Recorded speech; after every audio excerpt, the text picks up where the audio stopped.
Looks like it's time, so let's go. There we go. Looks like everything's up and running. Where'd you go, buddy? I do have a cat in here at the moment that we'll have to kick out before we actually pour resin, but I don't know where he went. He might be under the other table over here. Wouldn't surprise me. Oh, yep, there he is. Come here, buddy. Wanna come say hello? Just a second, I'm gonna grab a cat. I gotcha. Haha. There he is. There he is. You're here to add some cat hair to things.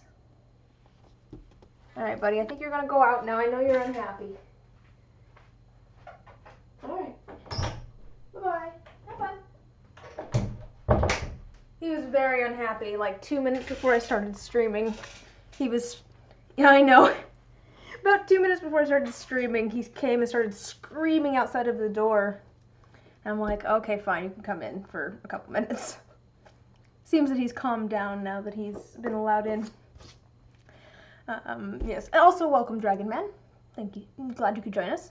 So we're going to be working on a couple of different commission sets of dice, and then I have a few random little pieces that I kind of want to get poured tonight too.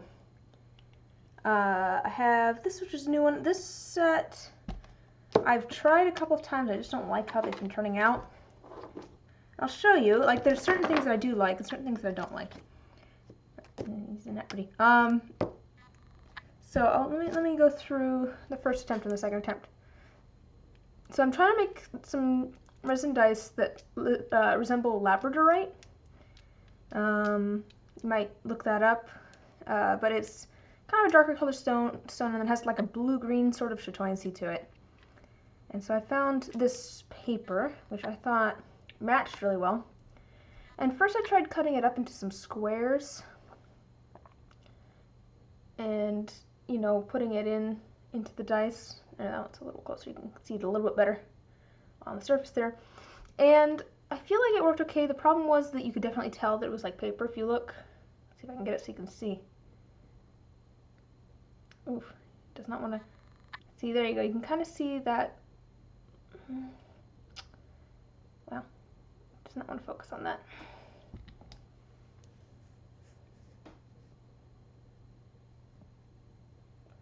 Well, I guess it's noticeable enough on this side. You know, it's very much a kind of a square.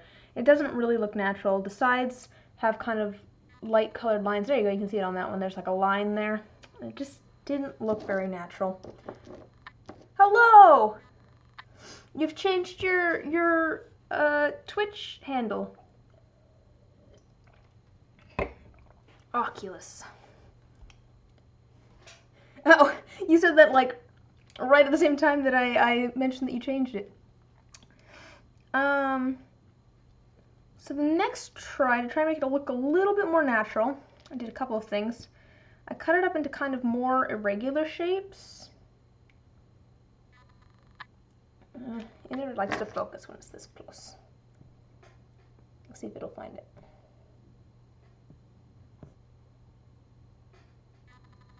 There you go, you can see I kind of cut it up into some more regular shapes. And I painted the edges black so that, you know, you wouldn't get those just random white lines like I did with these. And I think it almost looks better, but I also added some kind of silver mica, which I think is nice. I don't know that it looks quite right though.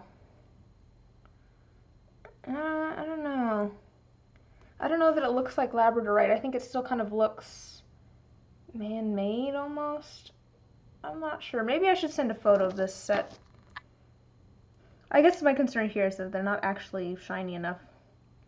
Maybe I won't do, I'm not going to do these tonight actually. I might actually send a picture of these to the person that they're for and get some feedback before I do this set.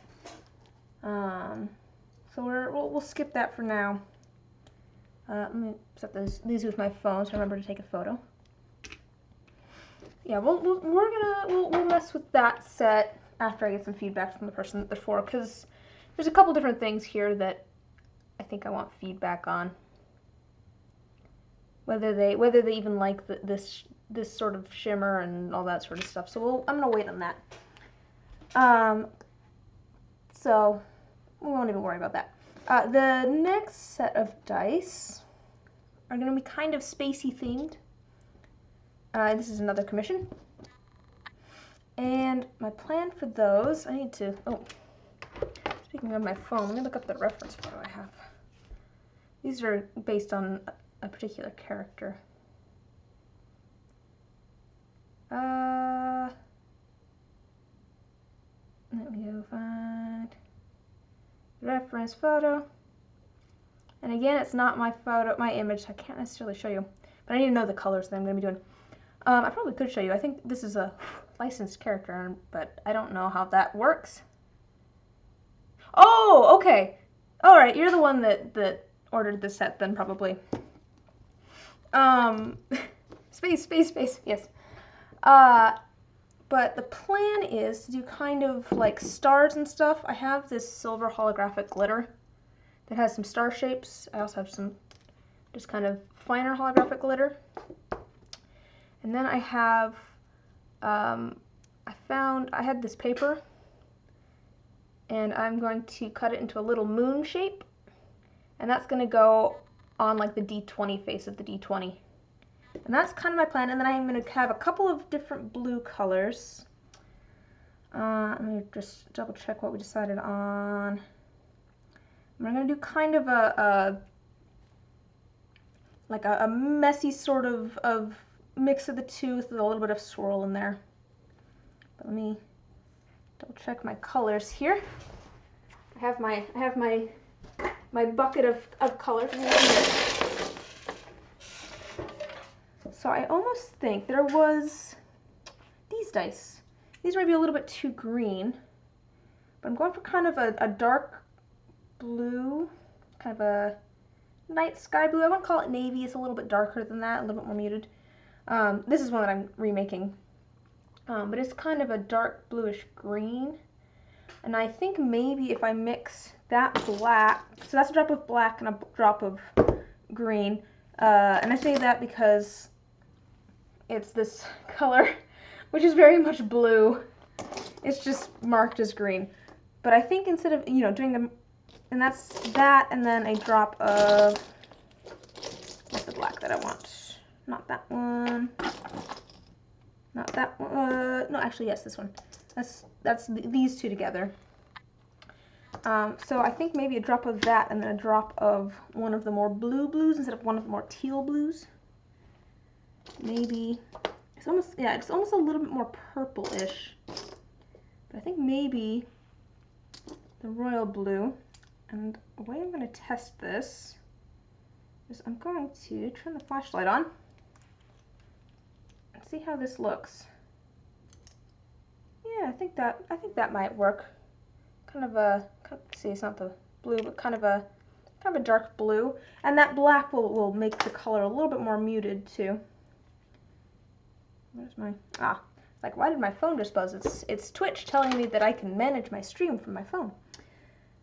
So I think we're gonna go with that, and then there's the second blue.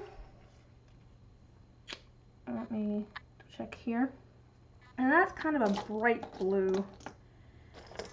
Here's a question. I'm assuming that these are yours, Dragon Man. Do you want both of the colors to be translucent, or would you want like one of them to be like opaque and the other one translucent? Because I could do something that's, has a little bit of shimmer, or this one's a little bit too. Or I could do maybe like this with a drop of white to make it a little bit lighter and opaque. That would be kind of nice. Do a drop with the black and then a drop with like white to make it kind of opaque. Ooh, this blue's not bad. I actually think that this blue is kind of the best because it's the least green out of all of my blues. It's a little bit hard to see that my camera tends to turn things kind of greenish. But if you look at, I don't know if you'll be able to see this. Of my translucent blues, yeah, they all just look very blue on camera. This one's the most blue blue. It's the least greenish. So I kind of think that those, oh, but I also have this. See, this is an opaque sort of pigment, which is it looks almost black on camera, but it's a very, very dark blue. Very, very dark blue. And I could do a little bit of this, although that might be a little bit too, it might not be desaturated enough, because I'm going for kind of a more, one opaque, the other translucent, maybe. That's kind of what I was thinking. I think let's do that.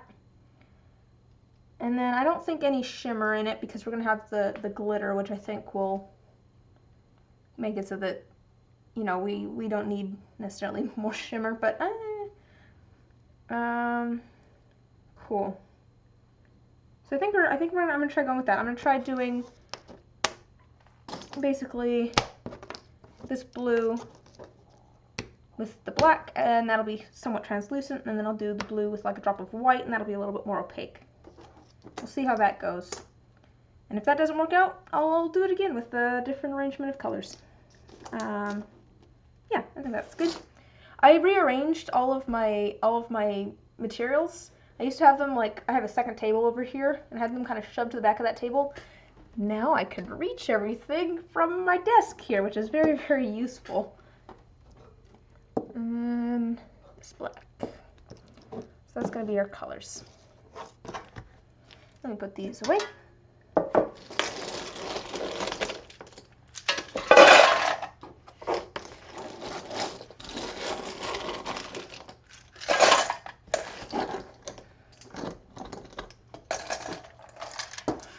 So those, we'll have to get all of our stuff put together for that. I have a couple of what's the word I'm looking for? Keychains, that's the word I'm looking for. Chips ASMR. I get why people like ASMR, but I'm not a big fan of ASMR. I don't know, it gives me bad shivers. Cool, so you have that. Oh, and this is actually going to be a mix of the black and this green. I like visually appealing things, I guess. I like satisfying videos that are like visual things. I quite often watch videos without the sound on though.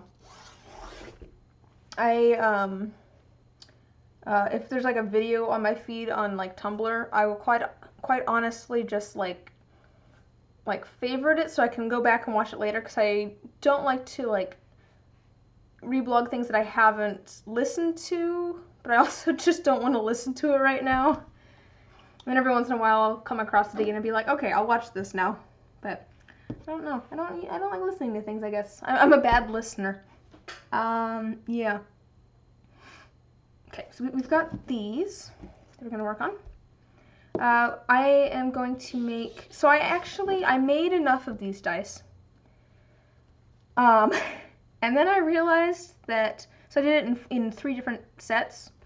I did kind of 3 sets of 3 batches, I guess, to make these.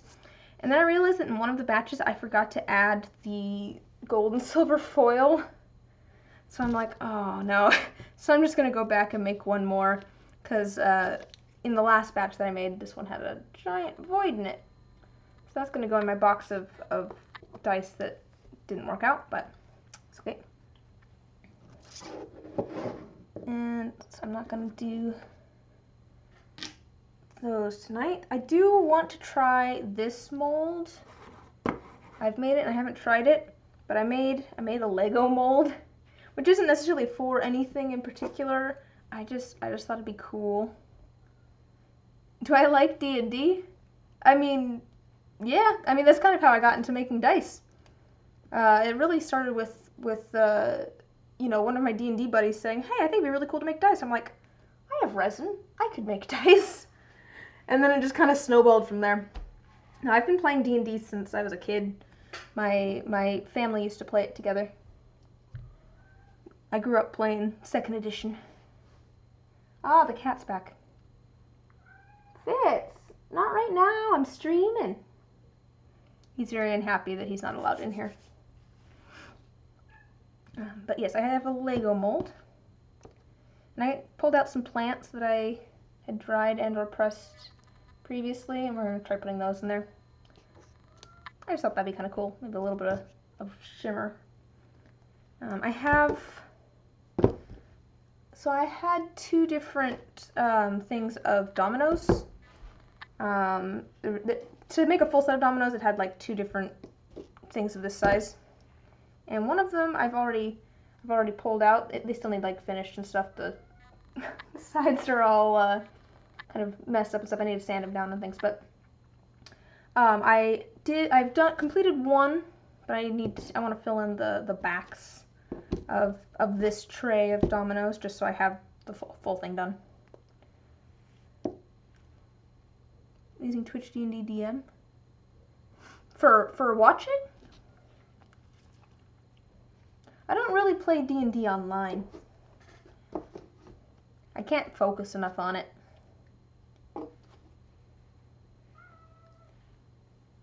To watch. Sure, yeah. Feel free to send Rex. Hi, Jen. I bet Fitz is laying outside the door right now. He does that quite often. I'll get done streaming and I'll have like two cats just sleeping outside the door. Oh, he's so sad. Woke up from clam chowder food coma. That sounds good. I have half of a burrito in the fridge upstairs. Actually. Sounds good. He's known as a Cadum. A Sadum? A Cadum? Do I need to let you in again to say hello to people?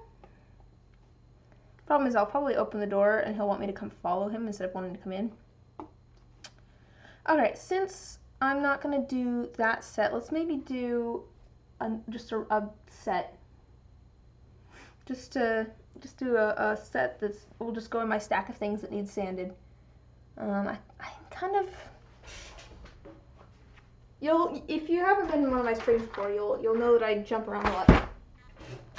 I have a couple sets in here, and I'm not sure if I'm going to sell them or not. Here's a sneak peek of a set. Ooh. I don't know. Oh, Bosun's not here, but I don't know if I'm gonna do the two sets that have the glass in them. I worry that they're gonna be weighted funky. So I don't know. I don't know on those two sets. Buddy! I'm pretty sure Fitz thinks that his name is Buddy at this point because I call him that so much. It would not surprise me. I'll pull these out. I worry that these ones are weighted. So these ones, I was trying out a material known as, oh my gosh, I just blanked. Diamond dust. And it's very, very glittery, but it's like crushed up glass. And, you know, glass is, you know, basically made out of sand, so it's made out of rocks, it's heavy. And so I worry that these two sets in which I tried that, and it does give kind of a cool effect, a little bit, but it did also all sink to the bottom. That's true. I could sell, that's true, I could sell them with the disclaimer. Like, they still look nice, but... Hey, speak of the devil. Hi, Bosun. I was just talking about whether I want to sand up the sets that have the diamond dust in them or not, because I worry that they'll be weighted improperly because all of the glass fell to the bottom. It does have a cool effect. I think it would look really cool. There you go, you can kind of... Now I have a glare on it. Yeah, you can kind of see, I had some shimmer in there too. You can kind of see it picked up that shimmer. But, yeah. Yeah. But no, we'll make another set of dice. I can sell them to you. You don't mind if they're weighted improperly?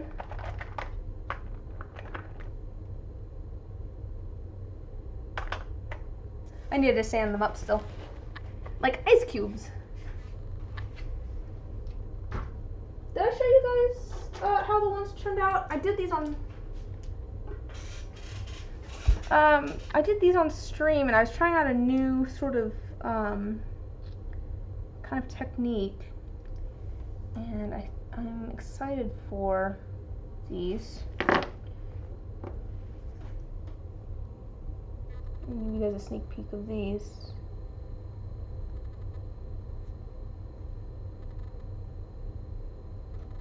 I kind of want to do more like this. Maybe I'll do a set that's kind of like this, but with different colors and stuff. Let's try that. Let's try that tonight. We're gonna try that. So I probably want a set with the mold facing down. But I want to mess around with that kind of effect a little bit more because I haven't messed around with it too much. So D20, D12, D10, D8, D6, and D4. Alright. What colors should we do for that? I like the white on the inside, but we could try it with something else. We probably want to do something kind of opaque though. So maybe white mixed with something else. I'm tempted to go. We're going back to paint chip and ASMR. Shimmer? I could do something with a little bit of a shimmer to it. Actually, I think those have a little bit of a shimmer to it. The white does. It was this and then a little bit of this micro pearl. Oh, I could. Oh, wait. I could do something with one of these where it's white and then it has like a purple shimmer to it. Oh, you can't really see it on camera very well. I was trying to take photos of a set of dice that uses this earlier today for the restock this Friday, but you just can't see. It's hard to see. Yeah, you can't really see it, but it shimmers purple. Has kind of a pinkish look to it. Yeah, really hard to see with the camera, which is unfortunate. But I could do something like that in maybe like a darker color. Ooh, let's try that. That seems like an interesting thing to try. So let's try doing this, and it'll have a little bit of white as well. And then let's do it in some sort of darker color, maybe like a blue. Something that is translucent so that we'll be able to see it, but I do like my blues. I mean, we could, but it's purple, so probably like a blue or a pink or something. Oh, I mean, could go more pink. That might be a little bit bright. That or that. That. These are the colors that I always end up using. I love these colors. Oh, here. Well, I can kind of show you. Is it this one? Yeah. So, like, if this has a dark background, is this the correct one? Yes. Yes. If this has a dark background, it turns into this. You can see that it's purple. So it has a purple. It's white, but it has a purple shimmer to it. And I have a couple of ones like that. One's kind of these were just random tester things I did. One is white with a gold, and then one of them is white or blue with a green. But I'm kind of thinking leaning towards the blue here. I just like this blue. It's just a pretty blue. And then we'll do that. And then I feel like we need something else in there. And I don't know if I want to do iridescent flakes. I feel like I do iridescent flakes a lot. But maybe some sort of glitter or something. Something that's not going to like take away from the effect of what I want to try and do.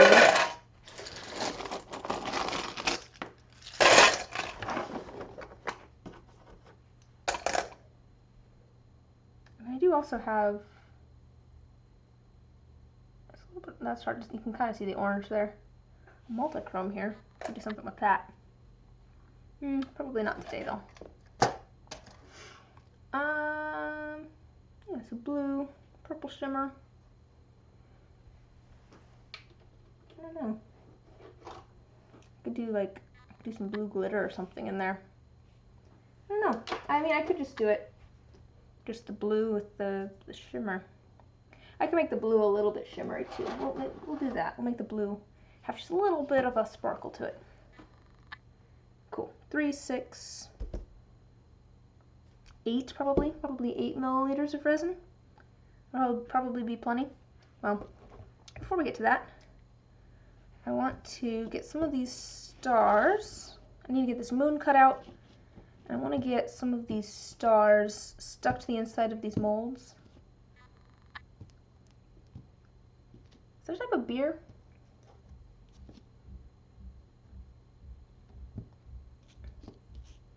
Is IPA a type of beer? I think, so let's cut these out. And I just kind of freehanded this moon. So it's perhaps a little bit wonky. I was looking to see if I had like a, you know those like paper cutter stamp things? I have some over here, I could pull one out. I have so many art supplies, guys, that I have amassed over the years from various places.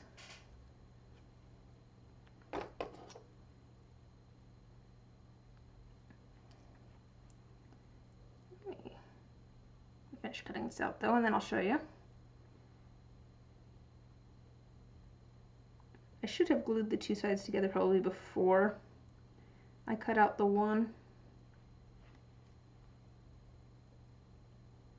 Probably would have made things a little bit easier. Remind you to get your commission slot.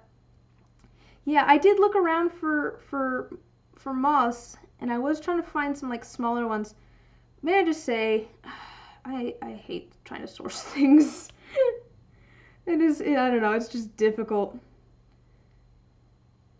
I felt bad coming back with, I did not find anything, but I did look around for a bit trying to find some smaller moths, and I'm like, everyone's just selling bigger moths. Oh, you're moving? Well, there's no rush on anything. At least on my end. Oops, just a second, there's a little piece of paper here. Disaster neon we can do. I mean, if you wanted to get expensive, you could have it so that I make moths or paint moth wings, but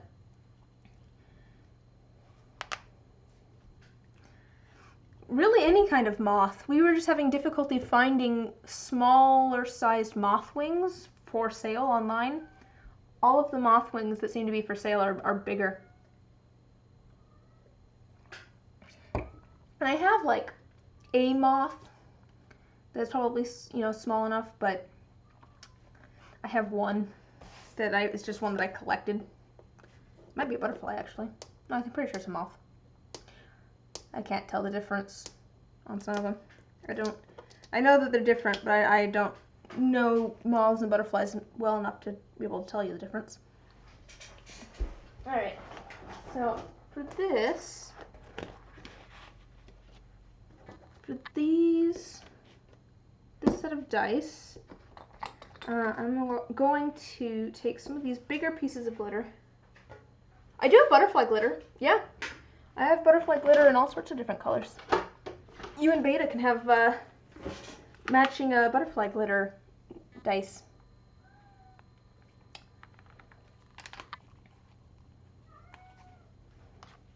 Use small mouths at work that are a pain in the butt, but they're not colorful.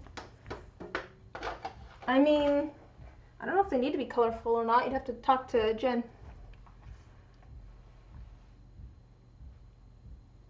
When you're finally brave and financially stable enough, you're going to get a massive D20 chunk master for mold making, and you're going to go stupid and crazy. That'd be cool. Peach-tree butterfly glitter? That works for me. We can work with that.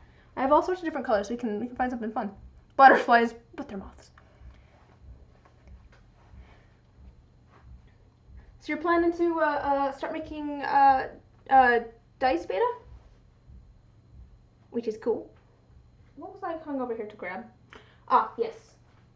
UV resin. That's what I was coming over here to grab. So, I'm going to be sticking these to the, since they're, I can form a sentence.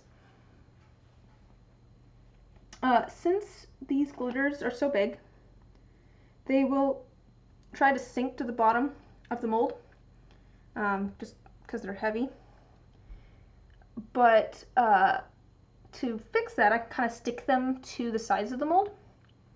The problem with that is that then when I go to sand the dice or throw them into the tumbler to polish, it can wear off the holographicness and they'll just be silver, which may not be a big issue for this set, but you know, I think having the holographic would be fun. And so where did that last one go? I might have the star glitter on me somewhere now. But to combat that a little bit, I'm going to put a little bit of UV resin on a couple of these pieces, some of the bigger pieces of glitter, so that I can stick them to the sides of the mold, but they'll be protected. They'll have a little bit of a layer in between them and the sides, so when I go to sand and stuff, it won't be a... Hobby looks time-consuming, but cool.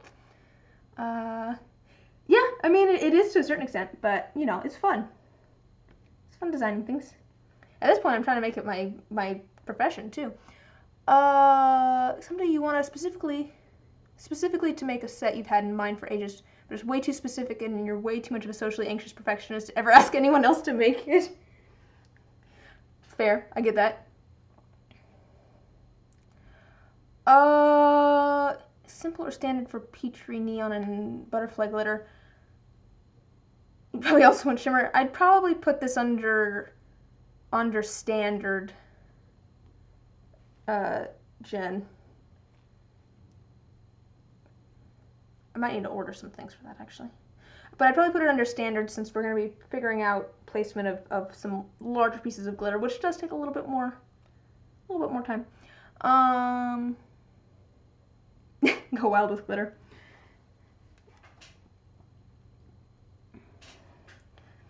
Also, welcome Trail Boots.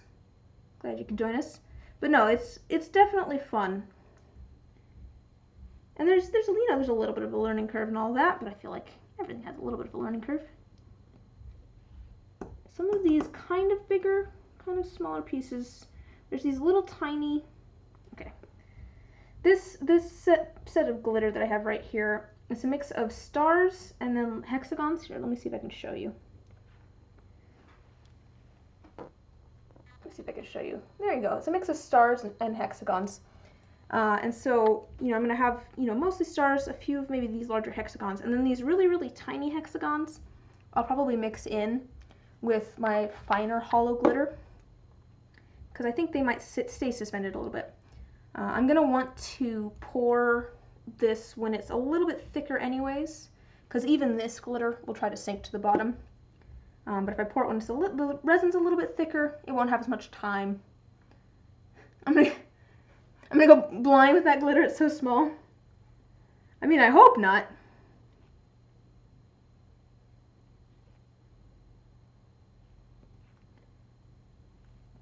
It's not too bad.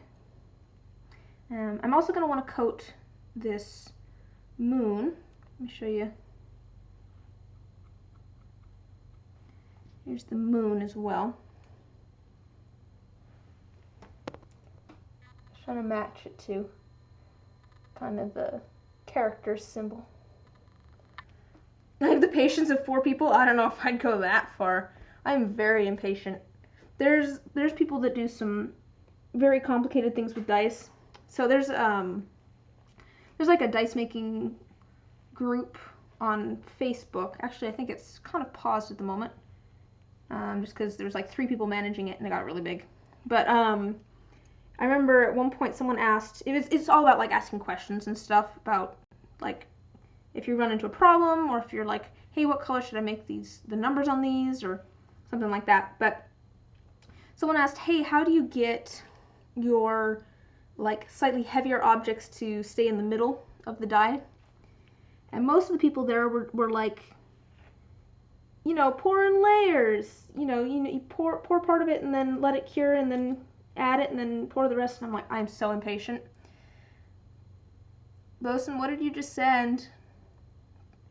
Bosun, please send. Bosun, I'm not gonna click on random links, Bosun. Oh, dice polishing project. All right, that's fine. No, actually, that's kind of a nice thing about. So I did soap for a while as well, and it was also very similar in that there's no closely guarded secrets. I mean that in the sense that, like, you can pretty much ask people, like, hey, how did you do that? And they'll be like, here, this is how I did it. And to be fair, that whole group was all about, learning from each other and asking questions. And, if someone posted something there, it was very much a, hey, cool, how did you do that sort of thing, which was great. Here, I'm going to click on random links that Bosun sends in chat. Ooh, that's a very cool Petri. I have so much trouble with Petries. They always look so cool. Alright. Interesting hobby. I don't know, it's kind of fun. It's kind of fun. I just like arts and crafts in general. Do you do any sort of arts and crafts trail boots? I mean, either or. I feel like, I don't know, I guess I'm the kind of person that likes collecting things that are useful or can be used. That's why I have a collection of teacups. It's because, like, they're all kind of, different and pretty and stuff, but I can use them for drinking tea or having people over for a tea party, that sort of thing. No, these are, weighted as well as they can be. So, they're usable for, like, D&D games and stuff. Or, other tabletop games. I have, D6s and stuff available as well. But yeah, they're usable, but I think people do also kind of collect them.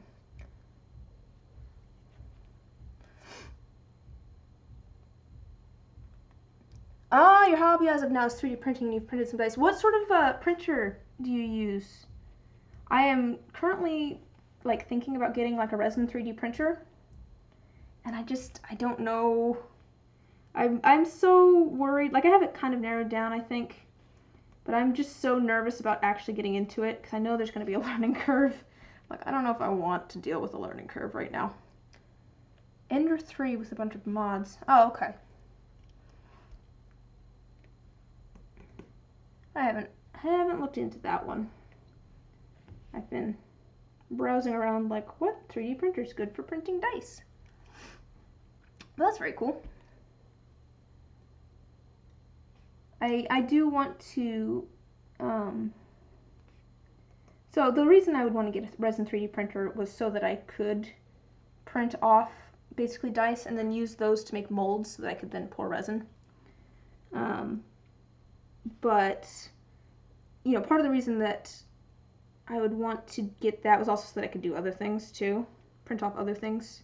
Either little things to put into resin or like other things to make molds of, like maybe design some like resin keycaps and stuff. Resin printers are cool and very good for small detail. Yeah, that's kind of what I was hoping for.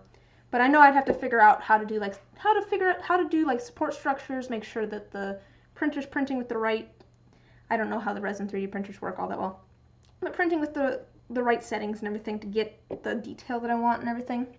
I'm just like, do I want to take the time to learn this?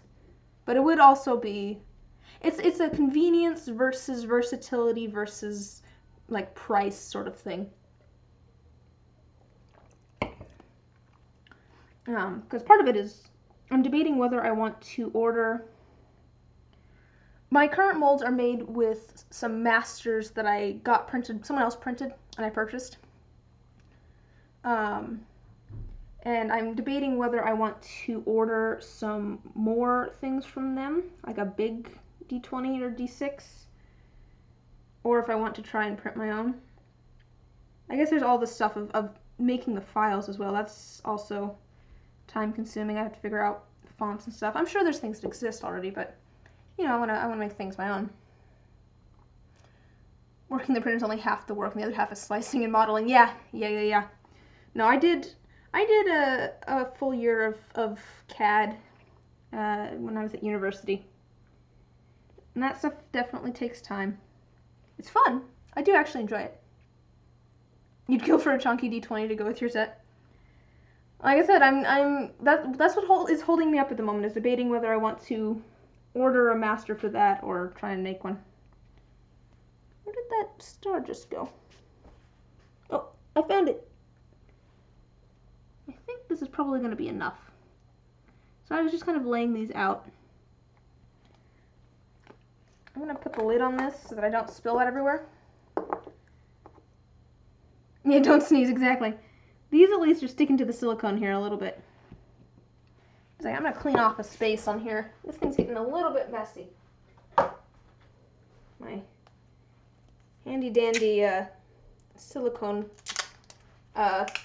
cleaner. You know, there's certain things that I've bought in bulk. All of the art, Jen. All of the art. Gotta post all of the art. Here, let's just go right here.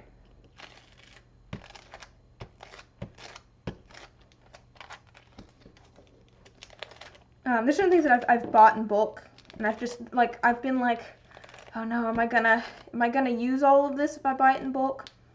And then, because I bought like, I don't know, 18 things of packing tape, 18 rolls, I think, or something like that. But I use so much because I use it in my mold making, I use it for cleaning things up, I use it for packaging. I'm like, yeah, I'll just get all the tape. It'll get used eventually. But I have a tape investment, I guess.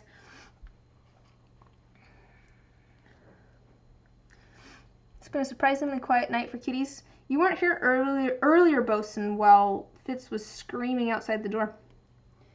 Fitz was actually in here when I first started streaming because he was screaming outside the door about 2 minutes before I started and was adamant that he come in. He might still be sleeping out there, I don't know. You could use a lint roller to keep them in one place, you bet. Like all the glitter pieces in one place?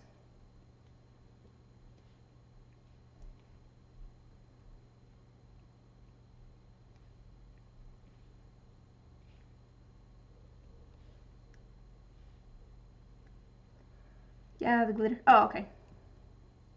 That's true. They stay on the like I said, they stay on the silicone here pretty well. And I'm just putting them here so that I can coat them in a little bit of UV resin.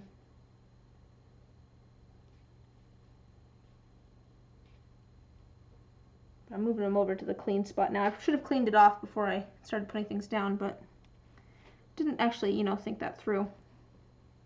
When do I ever think it through?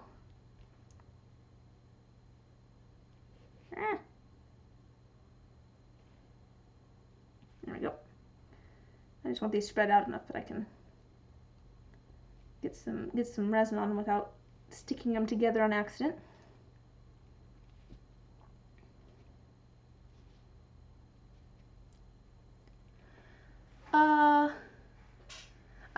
I don't know if I want you to tell us something vaguely upsetting, Bosun. That doesn't sound good. You're welcome to share, though.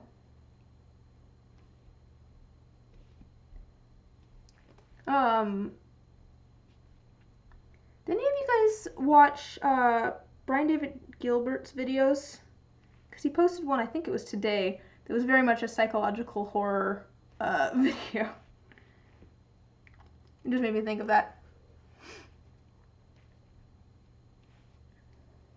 It's just like, all right then. I guess we're going to psychological horror, which, to be fair, kind of lines up with his particular, I don't know, sense of humor, I suppose.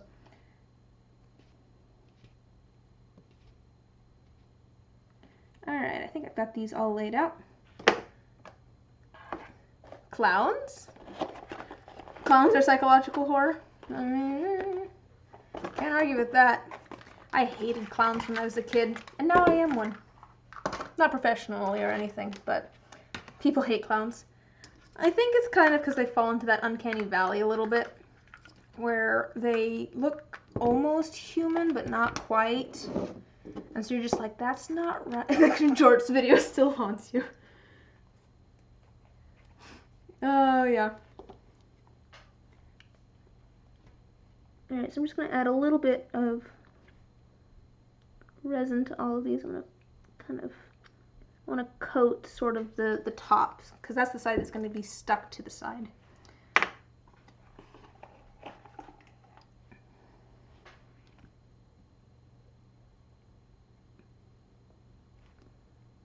Alright.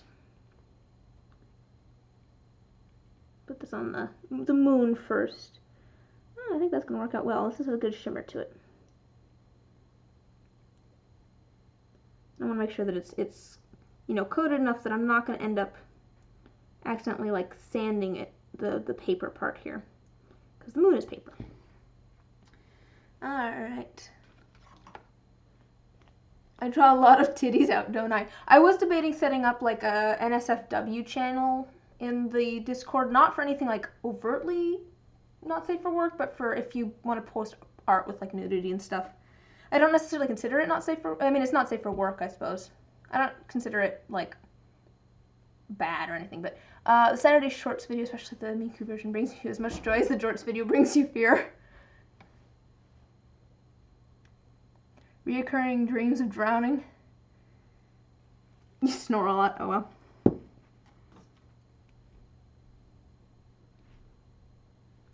There's a line in it. Oh, let's see. Yeah, the worst dream, I woke up in a cold sweat and had to Google someone to make sure someone was still alive. Oh no, that's always the worst. Ugh. That's no fun.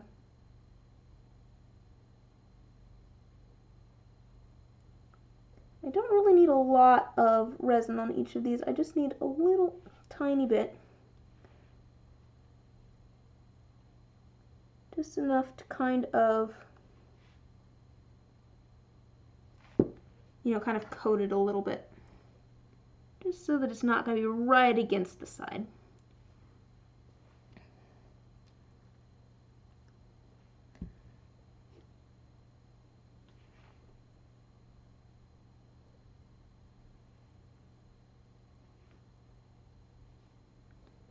Sorry, I'm focusing on UV resin now, I guess.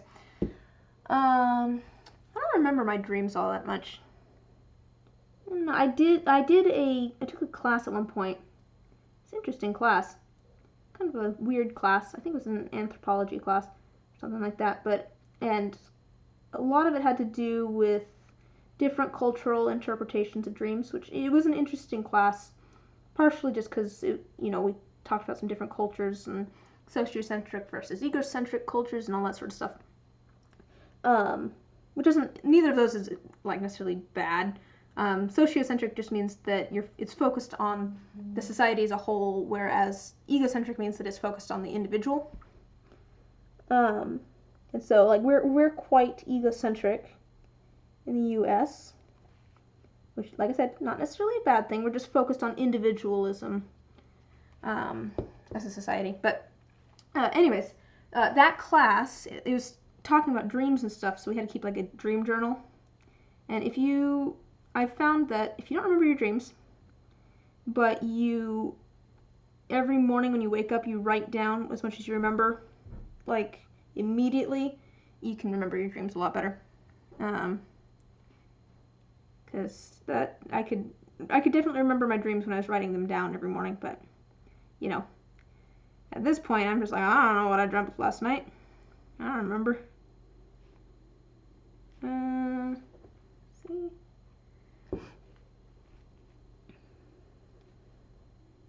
I think I dreamt something about Minecraft, which does not surprise me since that's my current hyperfixation. I'm suddenly remembered, I have a couple of dream-related stories that I just remembered. One of them was that in high school, my freshman year of high school, I did marching band all 4 years of high school. I was a band kid. And they've changed it since then, but when I was going to school, their band camp was a week long, and it was all day. It was like, you know, at least 12 hours, I think, of just getting together and practicing things and you know, practicing marching and practicing music and all that sort of stuff. It was like a week of straight of like at least 12-hour days, something like that. I think it was the Wednesday of my freshman year. I woke up in the middle of the night. I remember dreaming that I had been called to attention and I was sitting up in bed. I'm just like, oh no. Same hat, Minecraft, my beloved. I figure I'm kind of like sad, I guess, because I don't know, I figure it's gonna change at some point. It's like I'm enjoying this at the moment, but I don't want to get too invested because I feel like I'll lose interest quickly, which makes me sad. Although at the moment I'm just like, this has so much in it. I found that if you focus on something super hard before bed, you can dream about it. You won't be able to control the context, but you can insert the thing.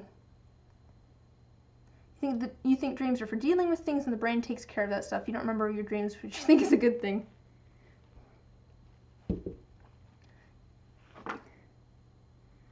I do often use an example. Has anybody ever had a dream where something is multiple things at once?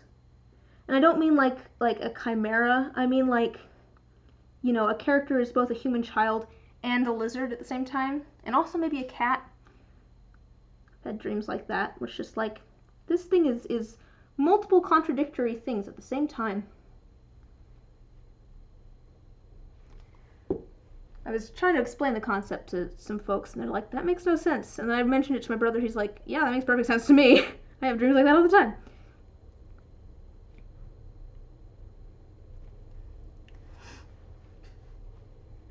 But, oh, and beta, as far as Minecraft goes, my brother and I are talking about trying to set up some sort of multiplayer server, probably after the next update, to play with friends, and I kind of want to record it. I think that'd be fun. Especially if we do any sort of RP stuff, I think it'd be fun to record it.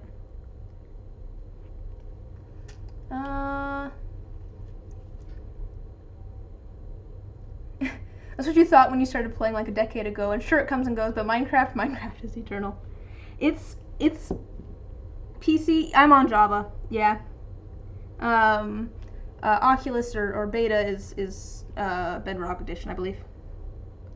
Because we were talking about playing together, we realized that we couldn't. Lucid dreaming is messing around with things that should be left alone, maybe? I don't know. I don't know if I guess that's kind of part of what this class was about, was looking at different philosophies on dreams and stuff too. Because, you know, we talked about Freud, and what was that movie? I don't remember what that movie was. But we basically kind of analyzed our dreams using the different, like, cultural philosophies of different places and stuff. It was very interesting.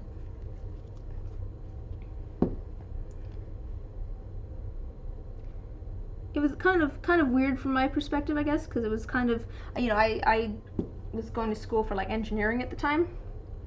It was very much, you know, not that at all. But I am interested in like culture and stuff. I love seeing how cultures vary and stuff. Lucid dreaming is fun. You've done that?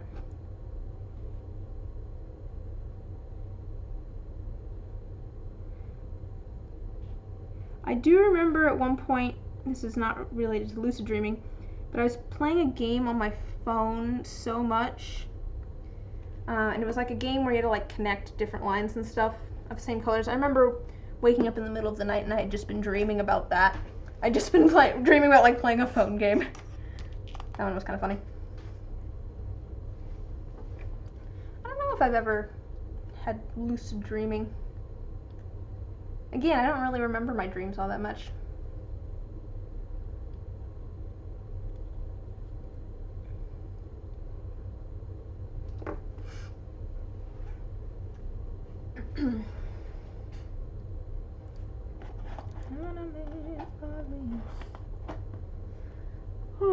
I think these will be good. Let me think about this. So this one's going to be kind of opaque and this one's going to be kind of translucent. So the one that's translucent is the one that we'll add the glitter to. Grab a couple of these.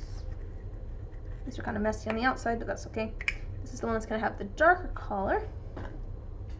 You don't want anyone analyzing your dreams, they would probably commit you. Yeah. I don't know. I don't know how much I buy into like dream analysis personally, so I don't know. Dreams can be weird. There can be weird things that happen in dreams that are just like doesn't really make sense in my everyday life. Yeah. I'm like, I don't think I'd be interested in doing that. Or you know, it's just like I don't know these people. I don't know. Dreams are weird.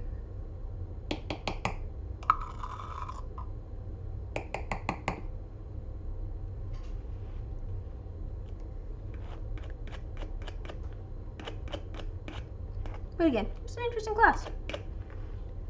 I've kind of just gotten glitter all over the place. I'm gonna run this one more time. Try and get that stuff all cured there.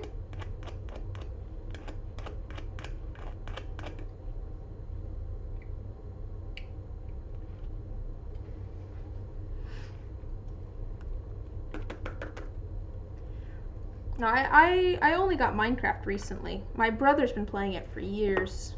So like, you know, I knew of it. Like I remember like, you know, when pistons weren't a thing sort of stuff, even though I never played it. Dreams should be left out of psychological analysis. Yeah, I'm kind of the same there. I'm like, dreams are just kind of all sorts of random stuff. I don't know if it relates too much to everyday life. Only pattern you've noticed with dreams is that you get apocalypse nightmares when you're stressed and you always remember them. That kind of makes sense, I suppose. Okay, I'm gonna flip these all over and nuke them one more time. There shouldn't really be too much resin on the backs of them, but if there is, you know, then it'll get cured. Because this is UV resin, so you know if there's stuff on the back, it's not gonna see that. The light's not gonna be able to make it there because these are opaque. I do think the idea of doing purple numbers on this set will be cool. I think they'll pop. We have the kind of darker blue colors, and then I'm sorry. I'm just rethinking. I don't want to like make this too pastel or something. Minecraft was fun in beta. That's fair. Like I said, I just got it recently. I'm just like I want to build things. I like building things. You know, I like arts and crafts. I think that'd be fun. And there's a lot of different game mechanics that I'm like, there's a lot of things here that I could mess around with that I don't necessarily know how to do right now, but would be fun to mess around with, like making maps and stuff. Like, it'd be cool to go make like a custom map. That'd be really cool. Take a lot of time. But we'll build cool things. Nice if the small stuff could be bought pre-resin and UV cured. Yeah, that's fair. I don't know. I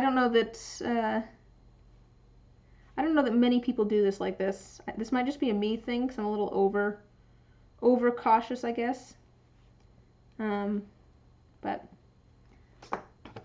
it's probably almost redundant what I'm doing. But we're gonna nuke that one more time. And then I'm going to start divvying these up and make sure we have, you know, enough for each thing. You've been looking at shaders, you might just try coding your own at this point, to be honest. To keep them from floating to the surface, sort of. It's actually kind of the opposite of that. So with the big glitter, the big pieces of glitter, they like to try and sink to the bottom. They're just a little bit heavier than the resin. And so I'm going to take these and stick them to the sides of the mold so that they'll stay put. But the thing is that with the holographic glitter, if I then try to sand the resin, it will sand off the holographicness of it. And so I want to add just a little bit of a buffer between the holographic part and this side of the die. Just a little precautionary step. I've got these. I'm going to just kind of divvy these up, make sure that we have enough. Make sure there's a star in each one. And then we'll start placing them into the mold. For like the galaxy dice that I make, I stick this to the side of the. Can I coat a thin layer of clear inside the mold, then glitter and the rest? Probably. My problem would be getting a thin layer of resin on the inside. I'm not quite sure how I'd do that. Just because of, you know, if I did like 2-part resin, that takes like 24 hours to cure. So by the time that it cured, it would be all pooled in one spot. And the UV resin, I don't have clear molds, and so I don't have a good way to then cure it. So just, I don't think I'd be able to do that with the equipment that I currently have. Need to make a mold with a vent. Just like flip it upside down. Yeah, and see, part of the reason that I don't have a mold with a vent is so that, I mean, I could do sprue molds, I suppose, but, you know, more cleanup, I suppose, that way. I'm trying to avoid sprues. Hello, War Pony. How are you doing today? Ads? Oh, sorry, I do not control the ads. Those just, I don't think I can turn them off.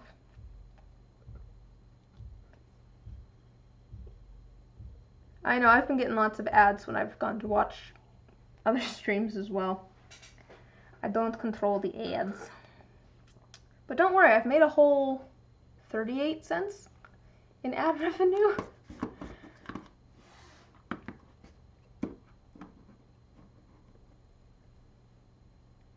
Open it up and put the break line on the vertices. I'm not quite sure what you mean by that.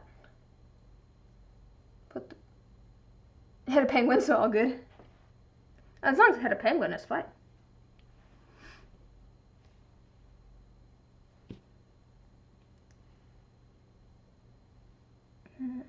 D12.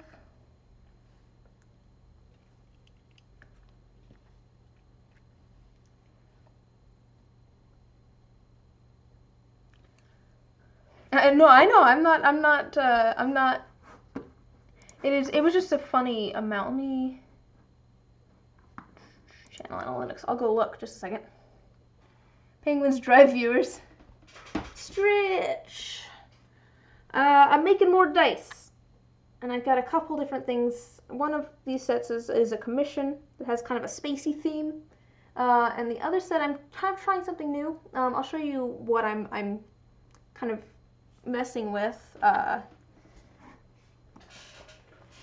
Oh, excuse me, 39 cents. It was 39 cents in ad revenue. Maybe it went up one. It's just kind of a funny amount to me, I guess. It was when I first made it over to affiliate, like that month, I got like 12 cents, I think, in ad revenue. And it just seemed like such a funny, like, it's like, why are you even paying me 12 cents? It seems like such a funny amount. I'm just imagining getting like a check in the mail for 12 cents, which just seems kind of ridiculous, I guess. But I'm also not, you know, not complaining. Almost a whole gumball. Yeah. Alright, so this set, like I said, is kind of spacey. I'm kind of coating some holographic things so that I can stick them to the inside. The other set, here, I'll grab this. This one's from a very similar thing that I showed before, but slightly different. I want to do something where I have kind of like these clouds on the inside, kind of these tendril clouds. Maybe a little bit more fluffy than that. These are a little bit stringy, but I'm going to do that. But I'm going to try doing a slightly different, well, actually very similar color scheme, but in a different way. I'm going to have like blue resin with kind of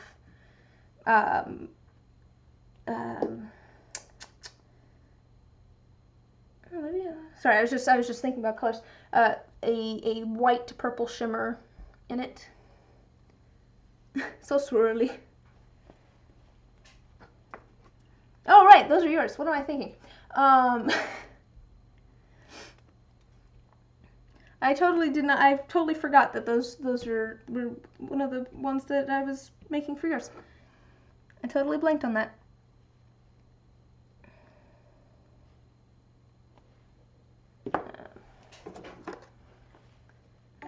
Whoa, what's going on? Trail Boots is not following. Hello. Oh dear. I just knocked something over. This is, I feel like this should come as a shock to no one. I had a whole bunch of like blue resin scrap that I'd cut up into little pieces. Now half of it is on my table. Just a moment here. I don't necessarily need to clean this up right this second, but gotta go. Alright, yeah, you too. Thanks for stopping by. Have a good evening or morning or whatever time it is for you. This isn't even, oh, I'm not even using that technique for another commission. I'm just doing it for fun now. I want to mess around with it some more. This it's going to be in this set here. Yeah, this commission set's going to be different, but I wanted to make, you know, just a set for adding to like the restock at some point. I'm rethinking my color choices though, because I'm realizing how similar they are. I just like those colors though, what can I say? I like blues and purples and pinks. I could do gold though instead of purple. Alright, there, I got my blue cleaned up.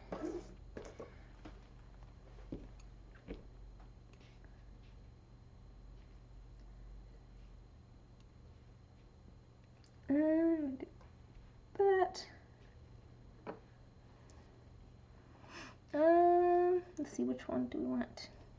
No, that's the D4. It really does not need more. I'm going to add a third one to D20. That one can have two. Try to spread these out a little bit. Sunrise cloud version instead of sunset cloud version. Ooh, that's an idea. Maybe we'll do that. I could do like an orange maybe. It's an idea. It's an idea. Alright, cool. We've got that out of the way. I should make some more sunrise dice at some point. I did go to make a couple more sets, but I had the colors slightly off. I made a set of like sunrise dice at one point, and I went to go make some more. They look not as pretty actually on the screen, but I used the wrong pink. Oops. Let me put these away.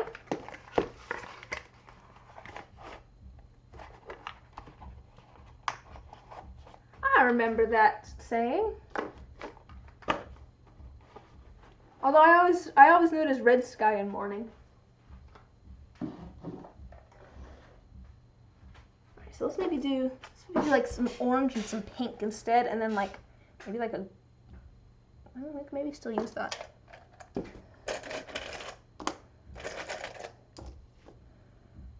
Probably not this saturated, but maybe like a pink and an orange.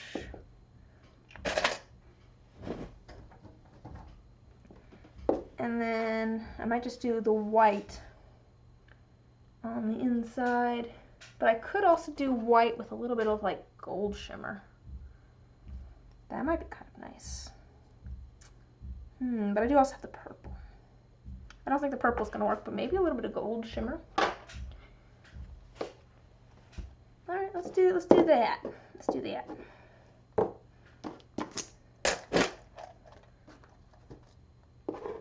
and then let me place these in here. So I have the highest faces down, and that is so that if things do fall down, we'll have more, you know, glitter and stuff on the higher faces instead of on the lower faces. And also because if we do end up, you know, accidentally, oh, what's the word I'm looking for? Well, sanding, I guess. If we do accidentally end up sanding a little bit off of one of the stars or something, it'll be on the lower face instead of the higher face. How do I want to put this in here? So I'm working on putting this moon shape in here. My only big concern is that when I ink this, so when I add color to the number, it's going to cover this up a little bit. Maybe I can put this in the corner a little bit.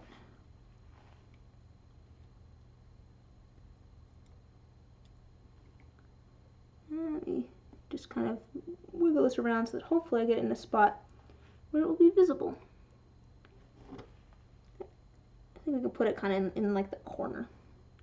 No, stop that. He doesn't want to work with me though.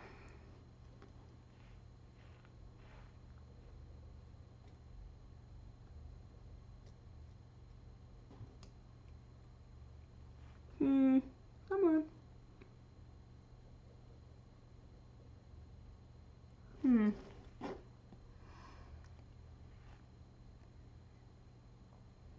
I don't know. So I'm debating, let's see if I can get it so you can see. Yeah, you kind of can. I have it kind of shoved into the corner has a whole bunch of different numbers around it at the moment. I'm debating whether I want it there or if I want it flat on the bottom. And like I was saying, the only thing with putting it flat on the bottom is that it will get covered up by the number when I then fill it in with the color. Just a little bit. It might be okay. My logo is kind of thin enough that it might be okay. You'd probably still be able to see it. And I kind of want it, I think, on the 20 face.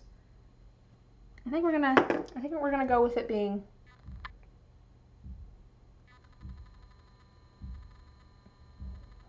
put it on the actual bottom. You're gonna post your art? Woo! Go for it.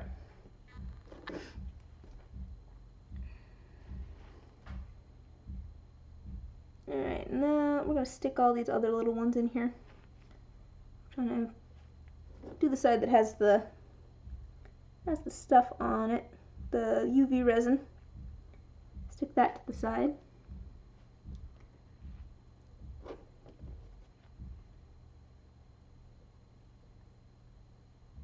It may not stick. Just a second.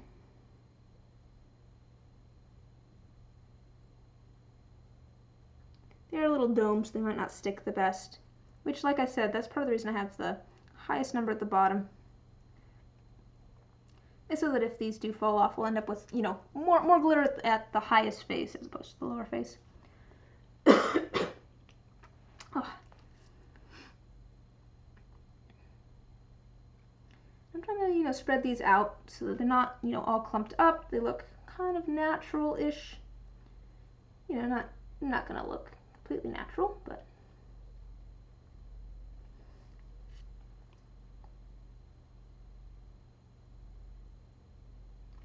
alright, we've got some stars in there. I might move one down towards the bottom a little bit more. I don't know.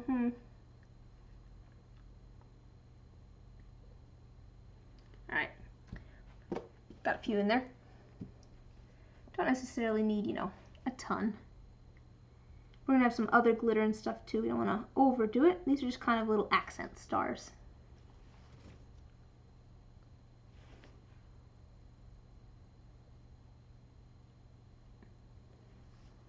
The nice thing is that the resin sticks to the silicone a little bit. Not like, the nice thing about silicone is that the resin doesn't stick to it, but I mean like in a, like setting plastic on silicone sort of way, which is what I'm doing.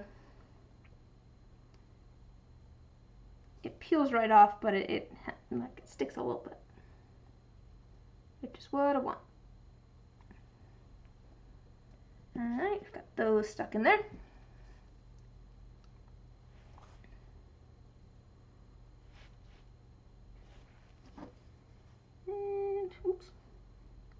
just go? Ah, the star has tried to escape. It's still trying to escape. Come back here.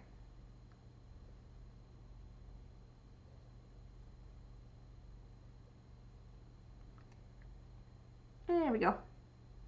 Finally got it in the spot that I wanted it. Sorry, I'm holding these up to my face. You guys totally can't see what I'm doing, but I figure it's probably better that I see what I'm doing at this point, just so we can make sure that we get these in the right spot.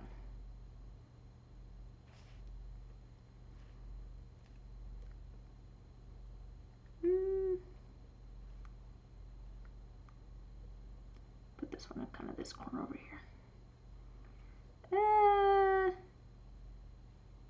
And move this star over to the other side, actually. Put this over here. There's kind of a few too many things, I think, on the other side there. That looks a little bit more even.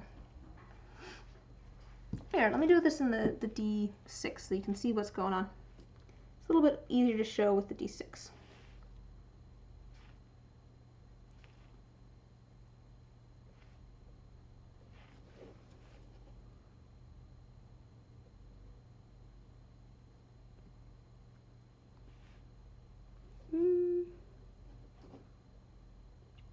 Alright, so if you look at the D6, focus, you can see I have like that star just kind of stuck to the side there. That's what we're going for. Alright, well, let's see, what did you just say?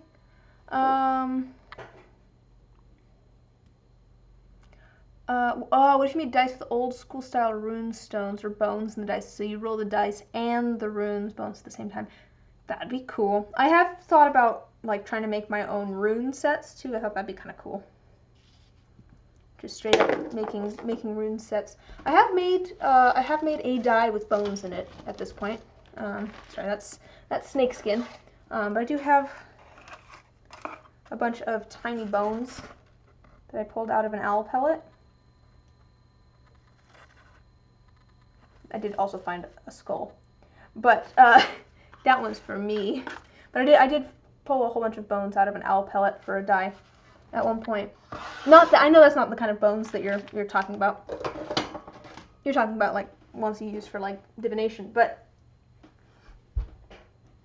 bones. I should do some more dice with those bones. That'd be cool.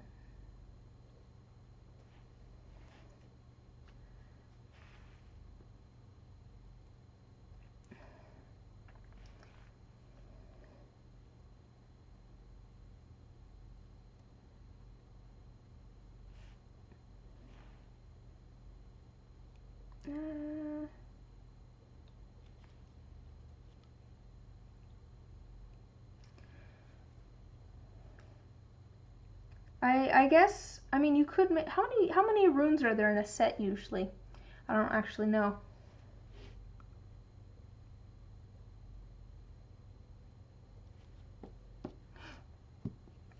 Because like if it's, you know, the same as like a 20-sided die or something, you could just make, I guess, like a 20-sided die with the runes on the, no clue. Alright. Yeah, no, there's all sorts of things that I kind of want to make that I feel like would kind of fit the aesthetic of my shop and stuff. Oops. And so like, you know, making runes, making my own set of tarot cards, I think that'd be cool. You know, stuff like that.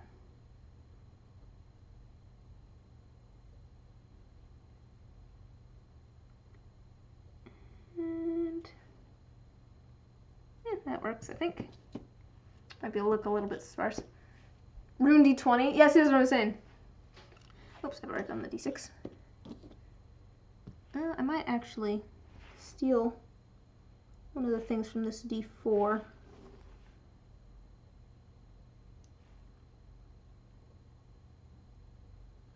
To go put in D8, because the D8 could really use one more.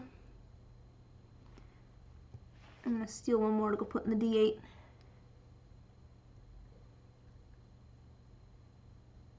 You could use something over on the side. Ah, I don't drop it. Come back. Stop that.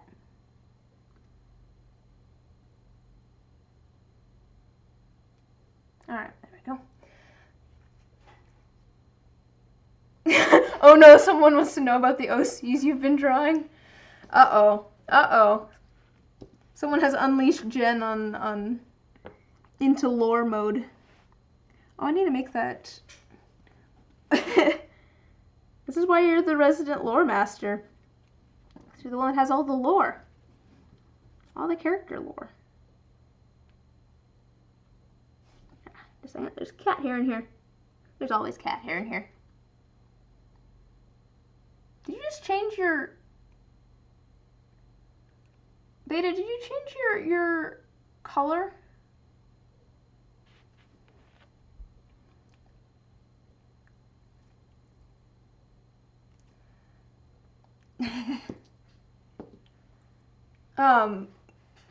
Jen does a lot of like world building stuff for her campaigns and things. And so she's definitely told us about some of the various like gods and stuff that she has. Lore's in the Funny Liz Discord is free lore real estate. Does this link still work? Wait, Jen, you should do the exclamation mark Discord command. Since you can do that command, Jen. Thank you. Hopefully this one still works. Let me make sure that this link works. Excellent, it works. Okay.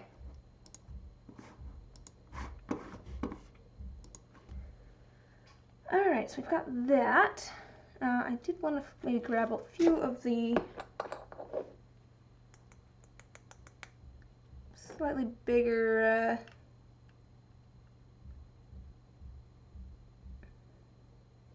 I think my neighbor's hammering outside.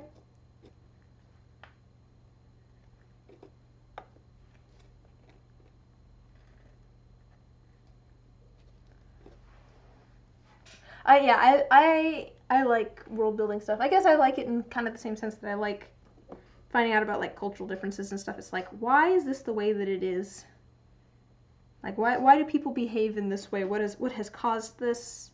You know, how is it different? How is it the same from my everyday experience? It's just kind of cool.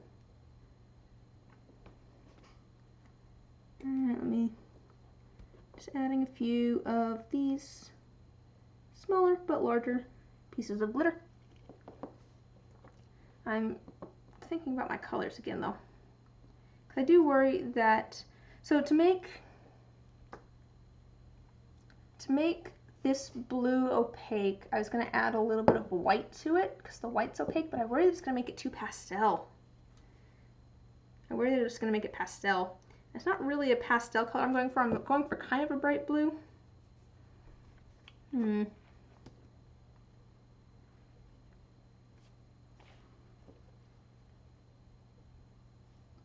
thinking on that.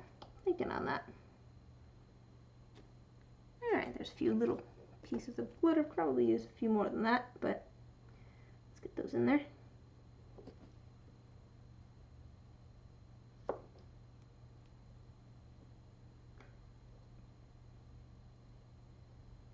This is kind of how I've ended up using these like mixed glitter things, is by pulling out the individual glitters that I want and using them. I guess I didn't really need to get ones that were like mixed. I probably should have just gotten plain old star-shaped glitter. I don't use a ton of glitter as just glitter, I suppose. But they're so pretty and shiny.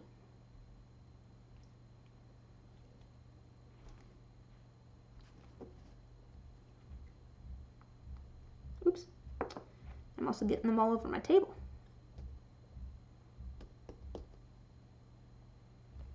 Alrighty. Yeah, I think we're going to want a little bit more than that.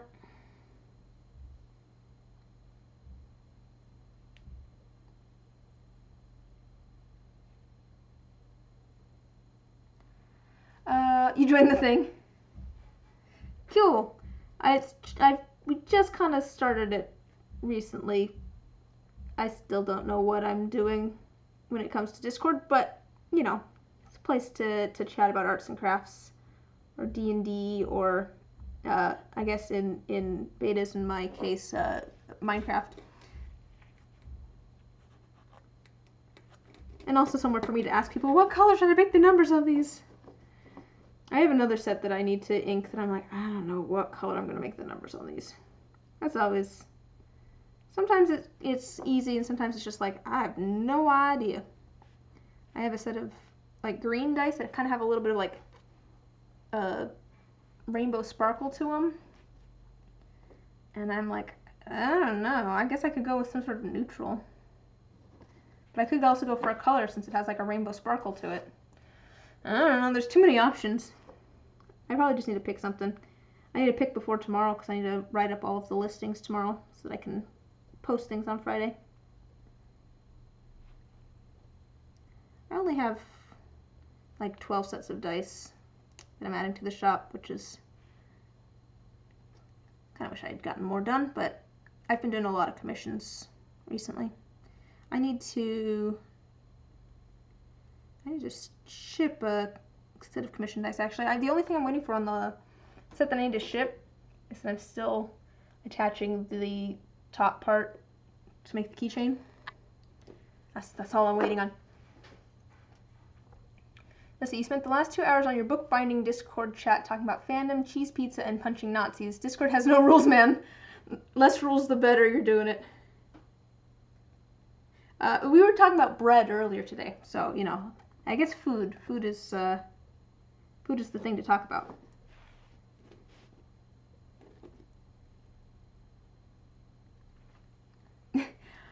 Don't we all like bread? Man, now I want bread. Bread sounds good. Do we still have a bagel upstairs? Like, I have half of a burrito sitting in the fridge at the moment, but, you know, if we have a bagel left. I had, the other week, I suddenly had, like, a craving for, like, lox and bagels. I read a thing about that mentioned lox and bagels, and I'm like, now I want lox and bagels. You've been summoned by the bread mention. We did have bagels upstairs at one point. I don't know if there's one left or not. I think there was earlier today, but it's possible my brother's eaten it by now. I don't know. I might have a bagel after this though. Or, you know, the other half of my burrito from lunch. Alright. I think that's a slightly better. Here, let me show you what I've got here. So I've got kind of those bigger flakes, and then I have some little tiny ones. I need to add a little bit more of this glitter, I think. The easier way to do this is just, so the reason this container is empty, let me show you, is because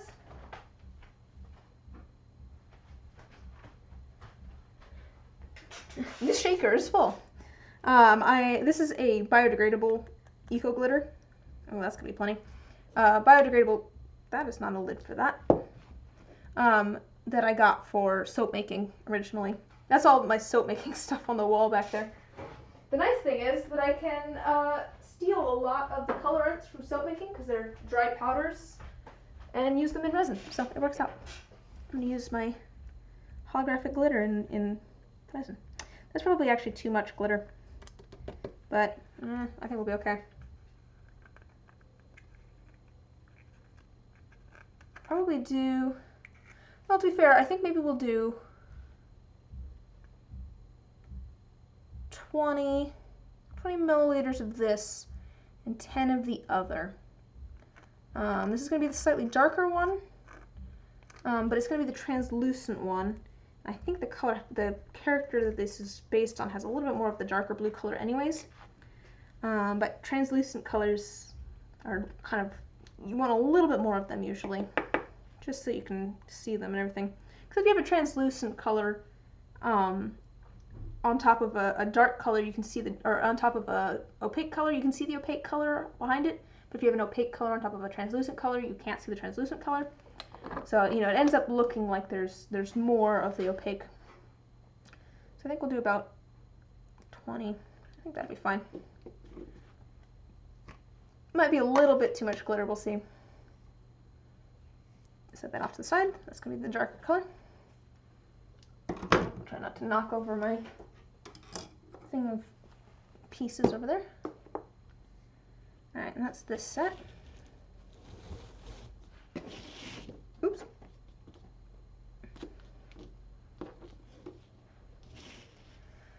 Alright, this set. I think this is gonna be fine. I think I want a couple pieces of this.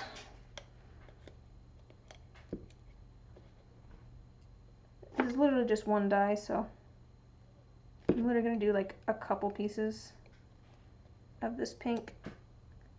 Well, 3, I guess. I'm doing a few.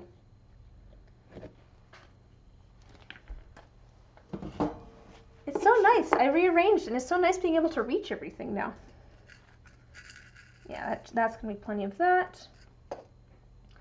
I do need a thing to mix that in.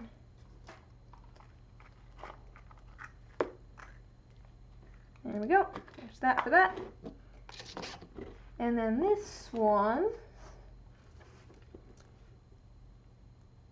Should I do like a clear that's a little bit sparkly and then has the orange and the pink? Or should I just do orange and pink with the white in it? Kind of think a little bit of clear with the sparkles. Clear with a little bit of sparkle. And then the orange and the pink. Ah! I think that'll be nice. I do think that all of them are going to have a little bit of sparkle in them, though. I got a little bit of sparkle. Because I like a little bit of sparkle. There's another one of my... There we go. I like a good little bit of shimmer. I don't use necessarily a ton of like glitter, but I do like shimmer.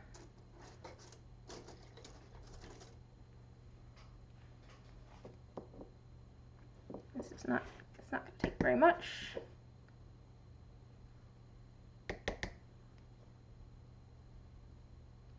Oh, and then I also need this one. That one will work. We're going to do a little bit of that shimmer. Shimmer versus shiny. I guess shimmer versus glittery. Because like I have, you know, there, let me grab some glitter. So like I have glitter. That's glittery, I guess. And then like shimmery, I'd say is more like, it's kind of finer, I guess. Like I don't want you to necessarily be able to see the particles. I just want you to like notice that there's like refraction going on. I think that's kind of how I view it, I guess. Don't we need that for anything else. I set it over there without even thinking about it. Because I was just like, oh yes, I must set this out of the way, but I have it so I can reach now. It's so nice. Okay, we don't actually need a ton of this one either. Might be able to see actually the gold a little bit better here. So it's white, and then it's so hard to see because once you get the light on it, oh there you can kind of see it there. You see the kind of golden color? It's white and then it shimmers gold. So we're gonna add a little bit of that, and then we're gonna actually add some of this white as well. This set. So I'm just thinking about something. You know, both of these sets I'm gonna want to do when the resin is thicker. I'm just realizing. I don't want to do this one when it's thicker because I don't want all of the like cloud type things to sink to the bottom necessarily. Should probably be okay, but I don't want it to sink too much. I want them to hold their shape. And this one I want to do when it's thicker because I want the glitter to stay suspended. Huh, alright, well, that's fine.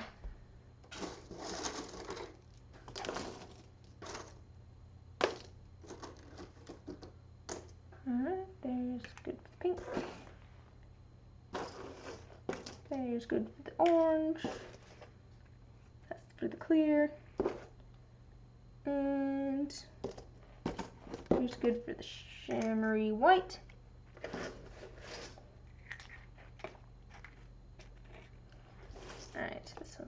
green. This one's gonna have this green color, which is actually kind of a blue color, and a drop of the black. So we're gonna be going for this kind of dark blue color. I need to remake this one since it has this one has a giant void in it. I do want to do. Oh, actually, you know what? So I tread dangerous waters with glitter. Alas. I have already crossed that bridge. There's no going back now. Yeah, it gets everywhere. And I'm very good at knocking things over, which does not help with it, you know, not getting everywhere.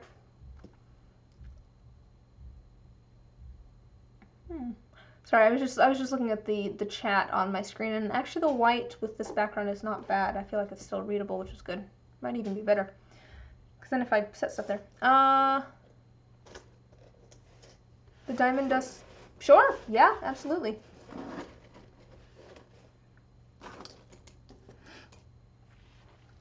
Which set? There's two.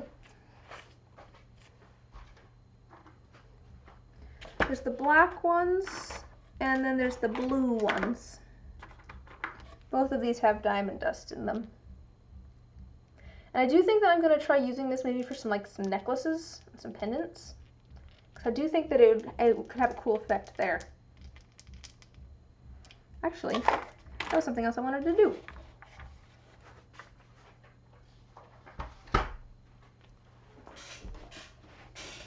Okay, just a second. There's that. Blue. You're a slut for black and gold.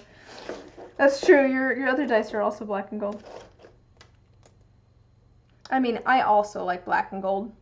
Like that's just it's just classy. I feel like it's just a classic combo. And there's a good for that.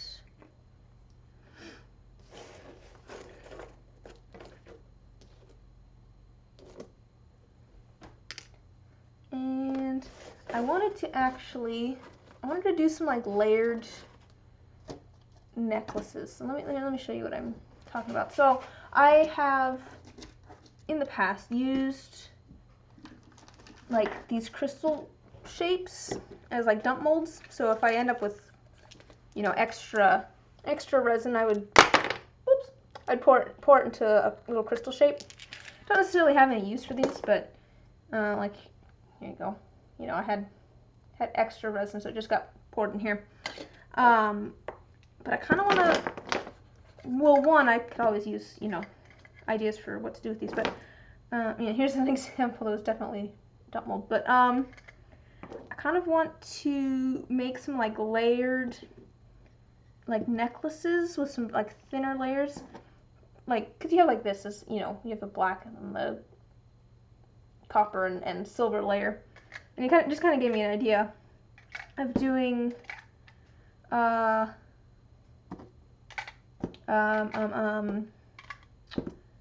what's it called?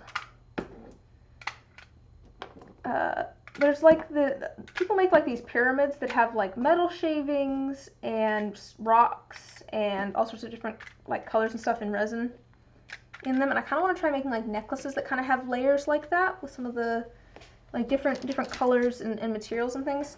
So I might start those today because I have these little tiny metal beads. They don't have holes in them or anything, but I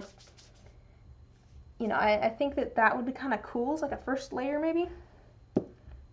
Because I have random resin in here, which is not what I want.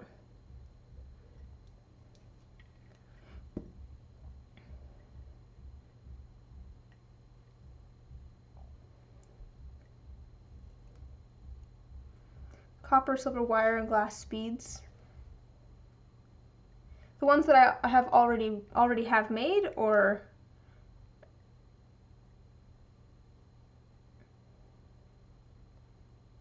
do some wire wrapping type stuff? Is that what you're saying?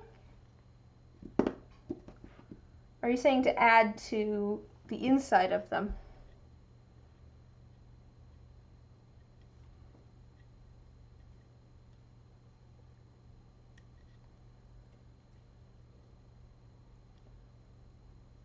wire wrapping stuff. Oh, okay. I should do more of that. I was actually thinking at one point it might be cool to try doing like, oh here, I'm gonna grab one. This one's needs like sand and polish and stuff. So like this one, it has a loop on the end already. But I was thinking about how it might be cool to take some polymer clay and kind of make like some sort of like scroll work cover almost. That it just goes down a little ways and kind of covers where it connects. So you still have the loop, and you still have the crystal, but you have kind of like something that goes in between it. Like that might be kind of cool. That'd be some work though. But it would probably look really nice, so I might end up doing that. How small is this? I don't think that's going to fit in there. I saw someone had like little tiny, like a little tiny scoop. That would be useful, now that I'm thinking about it.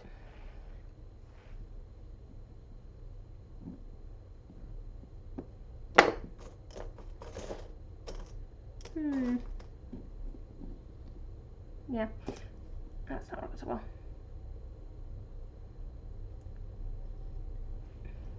Oh, I didn't take that into account. They all stuck to the side. Oh boy, didn't think about that. That's fine. I don't want to scratch up the inside of this, but I can. I'll be careful and just kind of push these down to the bottom.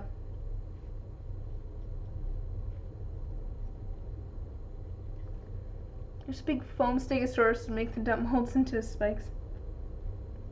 Well, to be fair, at this point, I haven't been using those as dump molds. I've been using just single dice and stuff. Because one, I have a box of like miscellaneous dice. So if people, you know, want like a miscellaneous dice set, I have a listing for like a raw mystery dice set in my shop.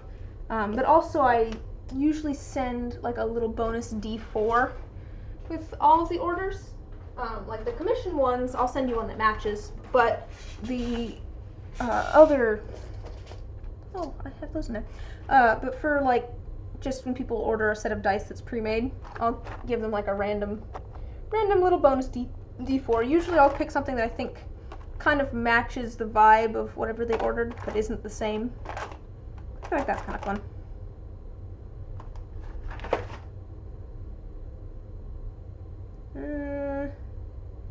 I think this one is unusable. Sorry, I had started to sand this one earlier and then stopped because it was a little bit soft. I don't know that it's going to. I love how it looks, but I don't think that it's gonna stay. Yeah. Oh, you'll get a pyramid as well. I actually have both. Wait just a second. I think I sanded the other one already. Just a moment.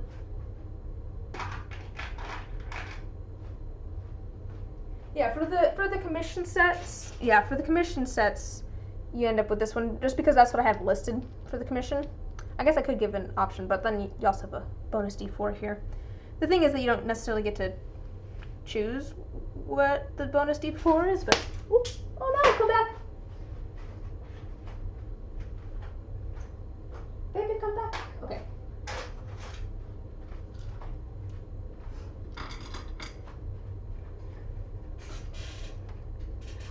It was cocked. It landed on like a piece of paper, crumpled paper.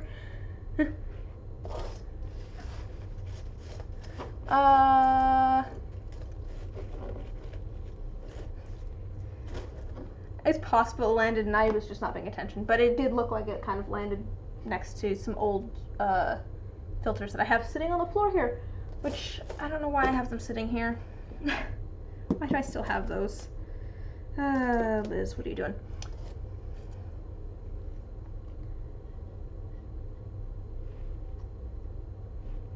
If it was a D20, I probably would have paid more attention, but since it was a D4, I guess I was not paying too much attention to when it rolled. Actually, you know, I think these will probably stop sticking as much once I add a little bit of resin to it. Okay. But I do think I'm going to try, I think, making a few little necklaces here that are Kind of have some cool layers of some different things. And we're going to start with some little golden metal beads in the bottom. That one has more than that one. That was okay. D&D instincts. Your instincts are honed for the roll of the dice.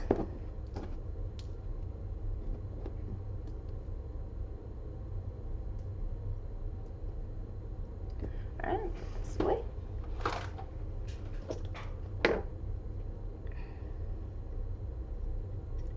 And these are going to take so little because I just want to put a little tiny amount in here to try and stick those things down.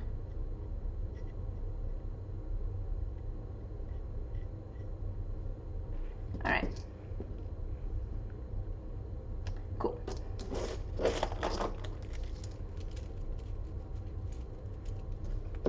Friday UK team in the AM and US. What sport are we talking about?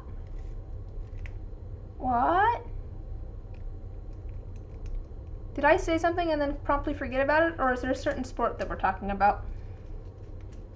Because it's quite possible that I said something and then promptly forgot about it. And then we've got this one, that's fine. Alright, I think everything's set up. If we have, depending on how much we have left over, I'll fill this in so that I can make the rest of these dominoes. If I have a bunch left over, I'll do that. If I have a little left over, I'm gonna, fill in some crystal molds, because I do want to make some actual geodice at some point. I have a set that I made. They didn't turn out quite right, so I'm just going to keep them as my own. Alrighty. Move this out of the way, actually, so I don't get resin all over it. Oh, your two parties. One is all UK players, and the other group are all players from Florida, aka Team East Coast. Wait, but are you from the UK or from Florida? Because it's not all of them if you're only from one spot. Cool. I think we're all ready to go. I'm sorry, you're not even from either of those places.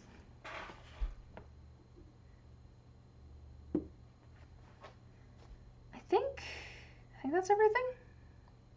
I'm trying to think if there's anything I'm forgetting before I start. DM oddball. That's fair. Evening. More dice? Yep, doing some more dice. I'm just running through my mental checklist, which I don't have, of whether I have everything here or not, and I think I do. So 3, 6. We're gonna do 80 milliliters, I think, of resin, because each set of dice takes about 30, and I want some extra, and it has to be even amounts in groups of 10. So we're gonna do 80 milliliters of resin, and that should give us enough to try and do the extra little things as well. But I think we're good to go. You're crying about video game then? What video game? Ah, stretch. I guess we're stretching before I grab all of my safety equipment. Actually, I might take a short bathroom break. Far Cry. I'm gonna take like a 3-minute bathroom break, and then we'll get to actually pouring some resin. So I will be right back.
All right, let me get all my safety equipment on, and we'll pour some resin. Ooh, I'm a little snippy. It's very cold in this room.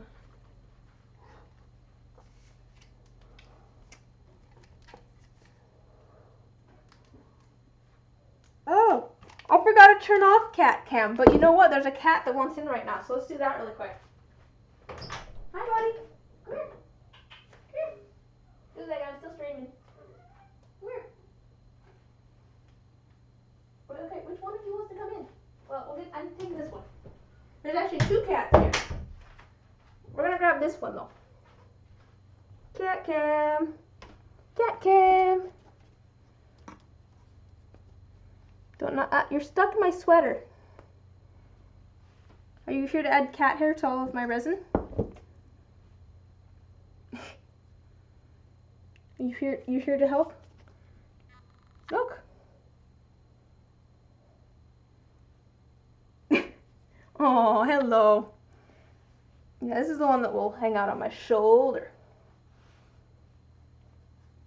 And now she's purring. Yes, are you happy there? The problem's going to be getting her off my shoulder to put her back out, because I've discovered that when I'm in here and I put her on my shoulder, she wants to stay on my shoulder. Oh, no, I guess she doesn't. Well, that makes it easy for me to take her back outside. You gotta go back out. I'm gonna pour some resin. All right, come on, let's go. Yep, all right. Let go. Let go. All right, bye-bye. Have fun. That wasn't the cat that I was expecting to be out there. My other cat was screaming. She's very good at helping. It's kind of funny. By the way, I'm going to be rather muffled. I'm going to be rather muffled from this point out. It's kind of funny. She's actually the least disruptive in here, usually. I let her in the other day and she was being a terror, but quite often, if I let her in here, she just like sleeps at the chair at the table behind me. Or like hangs out on my shoulder, sits on my lap. The other cats want to like lay on whatever I'm working on. I found another piece of glitter. And just get in the way. But for the most part, she's actually pretty good. Alright, let's see here. Oh, actually, do I have a clean one of these over here? I think I cleaned this one out. I want some nice clear resin. I'm going to grab one of these. I have so many, I have a bunch of measuring cups. I have a bunch of measuring cups that are sitting over here that I need to clean out. Alright, I'm going to grab some gloves. These ones might be, yeah, those ones are a little stuck together. And we'll grab some gloves, and then we will pour some resin.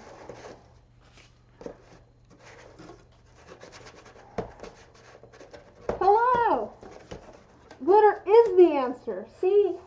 This person knows what's going on.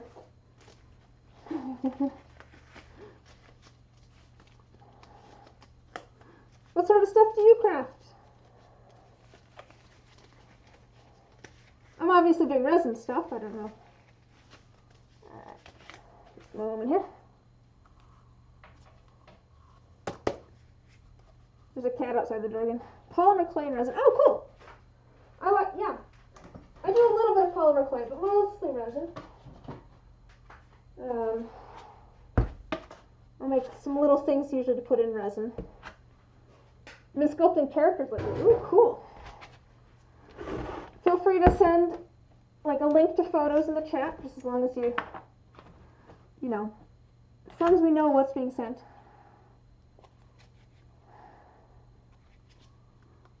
That's cool though. I don't know, I do a lot of character stuff, I guess.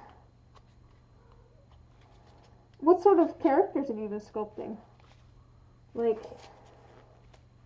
there's too much. Uh-oh. Jen's brain is overloading. I'm going to come back to the Discord and it's going to be a mess, isn't it, Jen? Not a mess, but it's just going to be a lot in there. Your own little monsters, that's fun. I like stuff like that. Alright, I'm going to have to go quiet here for a second while I focus on pouring resin, otherwise I will not be able to do this. I can't measure and talk at the same time.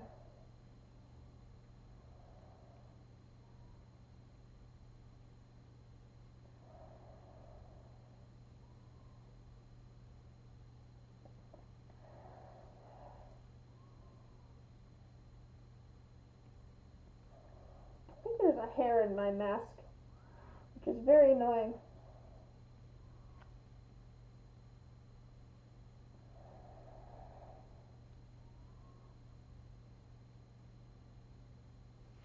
There we go, there's 40. Hello, Angry Gamer. Just a second, I'm going to do something that's bad, but give me a second here. There's a cat hair in my mask. To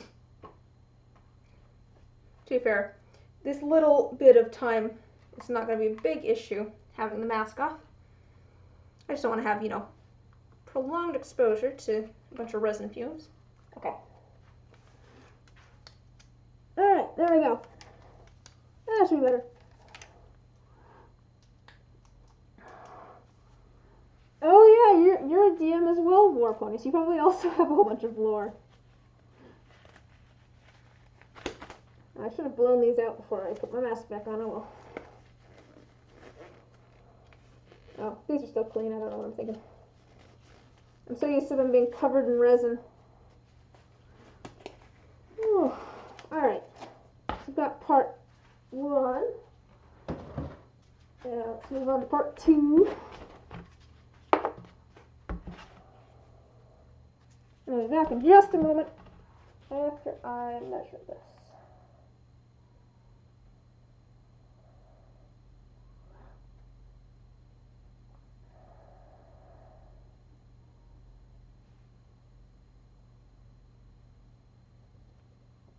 Alright.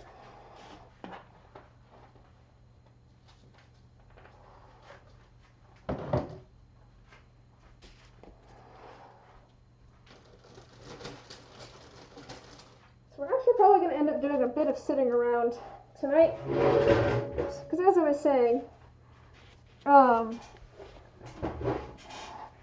kind of want to pour both of these when they're rather thick, but let's see, recently switched to Linux from Windows. I still don't know computers, but you switched to Linux? I actually probably know the least about Linux. You're liking it a lot more? Well, that's good. I think, isn't Linux a little bit more flexible? But I feel like it's a bit more, gotta be a little bit more tech savvy for it. Because it's more like commands and stuff. I'm not a very tech savvy person.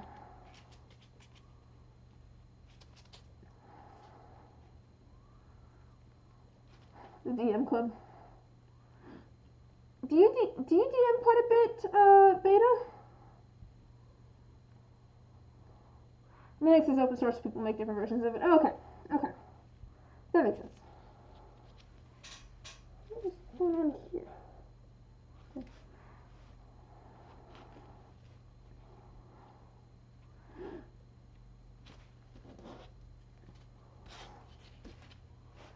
So this, I'm going to be mixing this for a little bit of time. I want to make sure that, you know, there's no streaks in it at all. Make sure it's completely mixed up. So that'll take a little bit of time. Let's see. You're the forever DM of your group.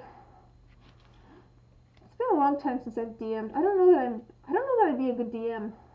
I don't know. The stream delay is really low. Oh, sweet. That's nice. At least for you. That's fair. It probably varies from person to person a little bit. You're en route to being the forever DM War Pony.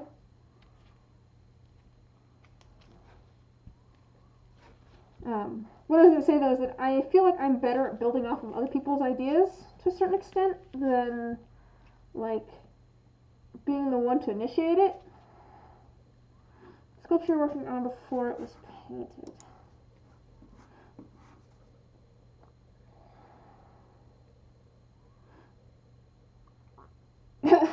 cool. So weird. That's fun though.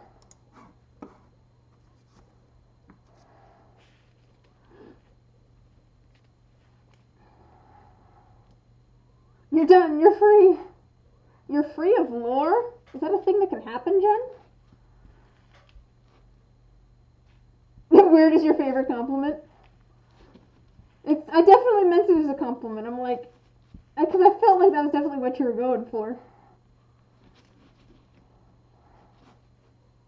Like, just kind of, yeah, I guess weird's a good way of putting it.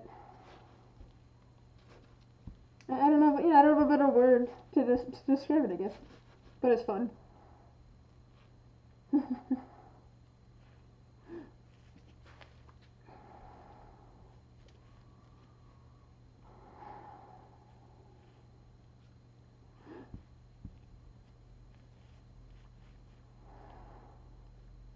But yes, I'm better at like building off of other people's ideas. I did some improv in high school. I didn't really understand it, I guess, at that point.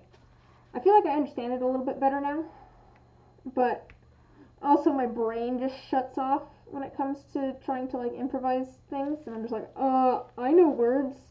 To be fair, it's kind of similar, I guess, to streaming, and my brain also shuts off for streaming. I guess actually my brain's just been shut off for the most part recently, but that's a different story. But I don't know. I'm better at someone else being like, here's the scene, and then I'm like, here's how I interact with the scene, as opposed to me trying to come up with the scene itself. I'm much more comfortable someone else starting something and then me yes-anding it, I guess.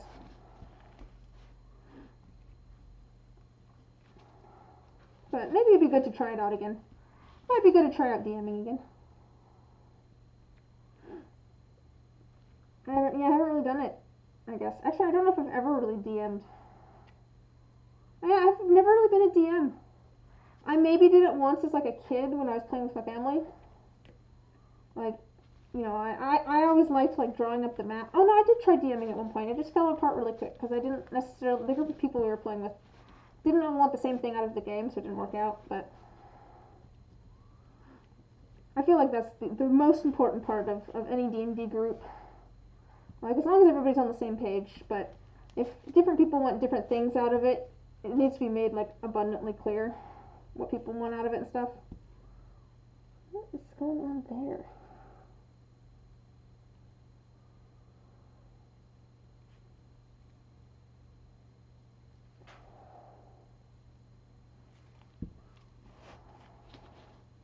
So, I don't know. I can't remember if it was here I was talking about it, or if it was to my brother or what. I was talking about how, so like I've said before, I like playing D&D for the social factor of it.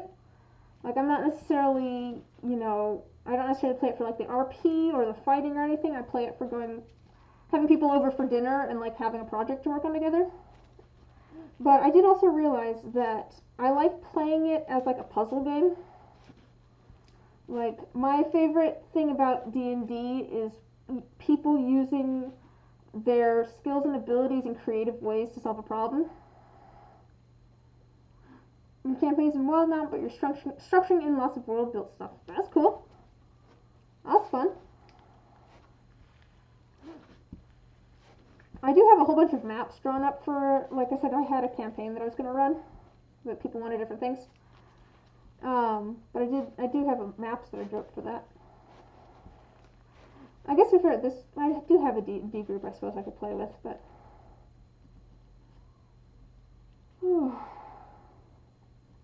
it is very disarming, I guess, to start playing with a group of people and then like without any indication of what they want out of the game, I suppose. Because like I've definitely started a game and then someone started like role playing, and like I like doing that to a certain extent. Like, it's fun to put on like a character voice and things.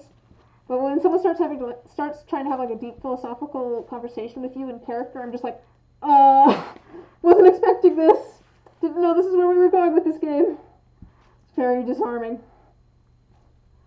So like I said, the main part of playing D&D is just making sure everyone's on the same page. Everyone's gonna have fun. People are aware of what they want to get out of the game. Because it's a fun game, and you can play it pretty much any way you like. It's part of the beauty of it.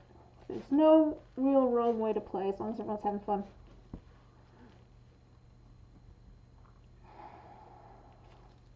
Gotta go. Alright. Oh, thank you. Yeah, why'd you get stopped by? Thanks for stopping by. Hope you have a good rest of your day or night or whatever time it is for you.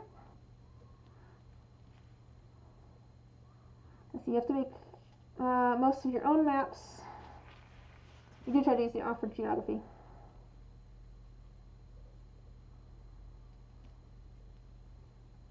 And when you get those, I was like, what is that word? When you get those combos, fake a heart attack. Yeah, basically. That's basically where I was. I mean, I didn't even have to fake it. I was just like, oh gosh, you mean I have to talk in character? I don't even know what my character. I don't know what my characterization is. What is this character? What is this character like? Oh no.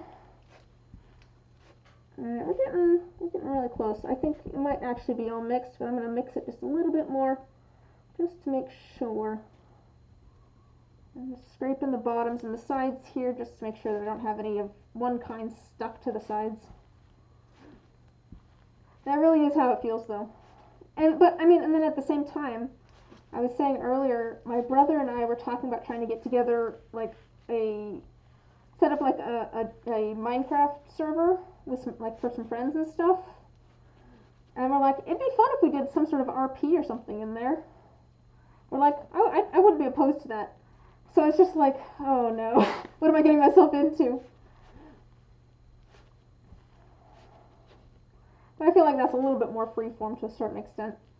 As long as I have, like, as long as I know kind of what my role is, I suppose. That's all fun. I just be myself to a certain extent. Our biggest issue there is figuring out what people to come down the server. Could do one sheet, one shots like Crash Pandas. True, that's true. That could be fun. I do enjoy coming up with, like, lore and stuff, though. Oh no, I haven't checked out Changeling the Lost. To be fair, I haven't been really playing too many tabletop RPGs, just because I can't focus on them online. So it's been like a while since I've done a tabletop RPG. But I do need to look that one up because it sounds really cool. I forgot. Or Honey Heist. There's all sorts of, like, one page, or really short at least, tabletop RPGs. That'd probably be fun to do.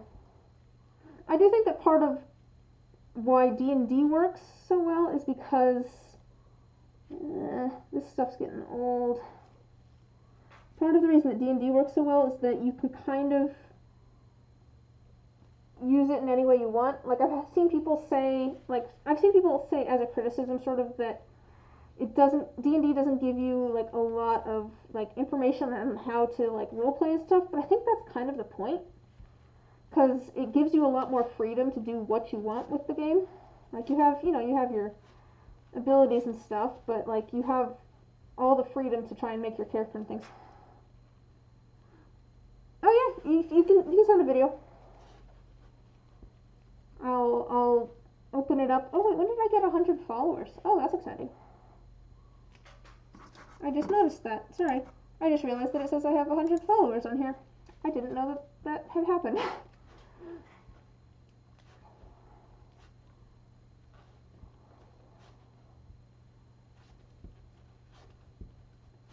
But yes, a link to the video would be good, and then I'll save that link for later. I'll probably open it. You'll all hear it for a moment, and then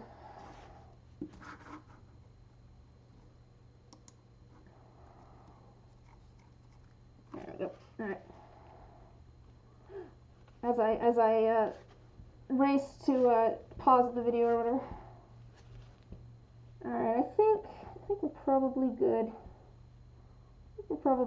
All right, so let's see here. Just manually click on that. And then, like I said, it's a race to pause the video before it starts making all sorts of noise. I'm supposed to tell you what's in my There we go. $5 bill No, no ads. Stop it. Stop it, ads. I don't want ads. Okay. There we go. I will watch that later, after the stream. Alright, so, but anyways, dice. I was saying I probably want, so that's going to be the opaque, this is going to be the translucent. Probably want about 20 milliliters in here.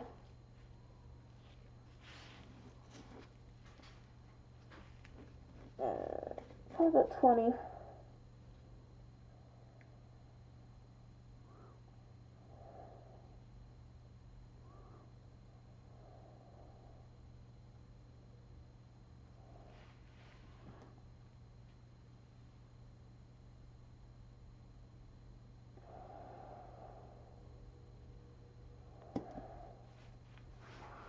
I can't do this at this angle. Alright, actually that's all lined up. I do see a cat hair in there though, which doesn't surprise me. This one over here.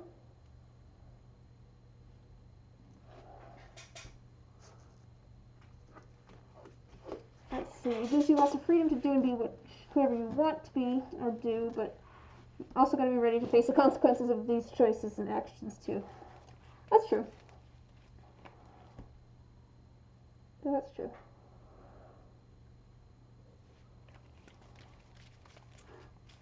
Okay, drop of that. Drop of that. Let's see how this looks.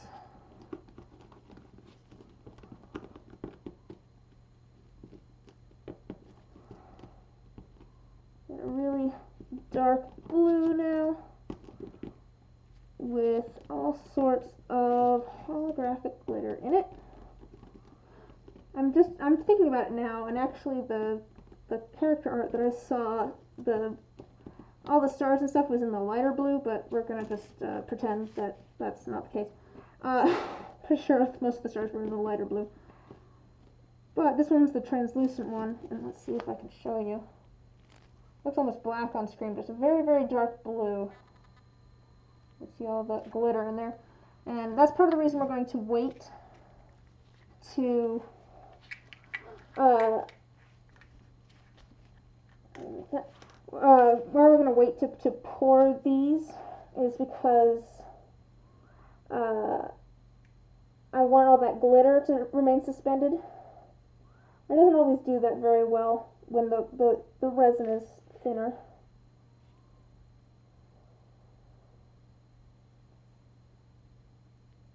Alright, let me see how this color looks.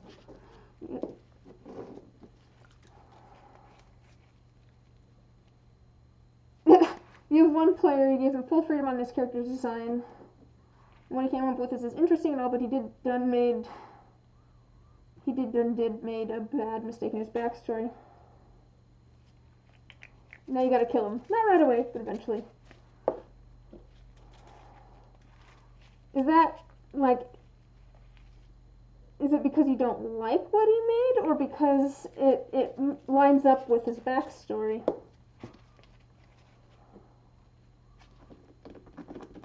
Oh, actually, I'm actually pleasantly surprised. I think this turned out quite good color-wise. And it ended up pretty opaque, which is what I wanted. Excellent! That is almost exactly what I wanted. I'm very happy with that. I think that's the right blue. Oh, great! I was worried that it was going to end up like kind of too pastel and not bright enough. I think actually it ended up as almost exactly the right blue. I think this will be working out well. Cool. We've got those two colors. I could maybe make it a little bit more blue. I'm going to add a little bit more blue. Where's the...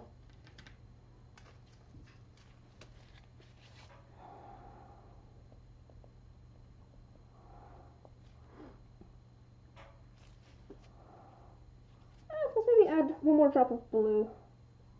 And this one's actually not purple enough. Let's add a drop of purple to this.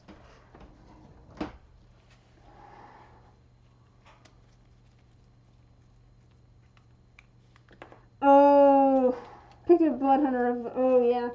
Yep, gonna have consequences. Let me get these colors just right.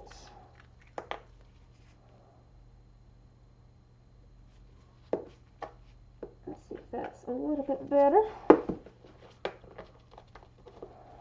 So this one I added a little bit of purple too because it was just straying a little bit more too much towards kind of the teal side. I want it to be a little bit of kind of a cooler color. You know, definitely still blue, but not quite as greenish blue. That's part of the reason I was using this blue, was to try and keep it away from kind of the blue green. Then said, and I quote, "Killed an entire town of country folk in a rage, but nothing came of it. It doesn't matter." Ooh, nope, that's gonna matter. You don't just mention that and have it not matter. DM, it matters. I promise. Yeah, exactly. Which vine? I don't know which vine.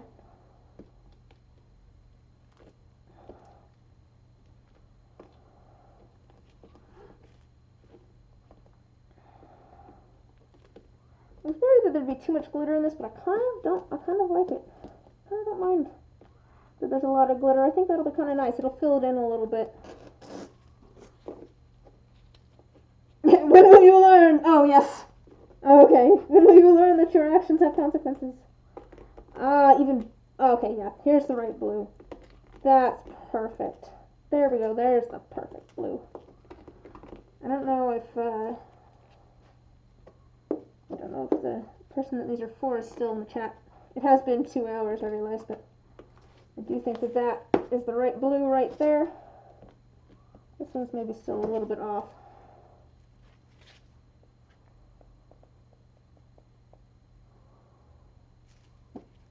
Yeah, I'd say that's pretty good. Yeah, this one's still, I could still be a little bit more purple. Oh, you're here. All right, hello. Yes, I'm mixing up the colors.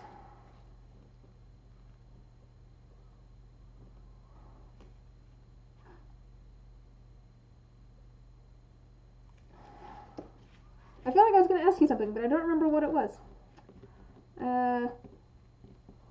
Sorry, I've forgotten what I was going to ask you. Oh, there we go. That's a little bit better. It's a little bit more on kind of the purplish side compared to the bluish green side. And I think that's a little bit closer. Just want to make sure I get the colors right. I feel like that's one of the most important things. Good night. Yep, have a good night, Bosun. Thanks for stopping by. Glad you could make it.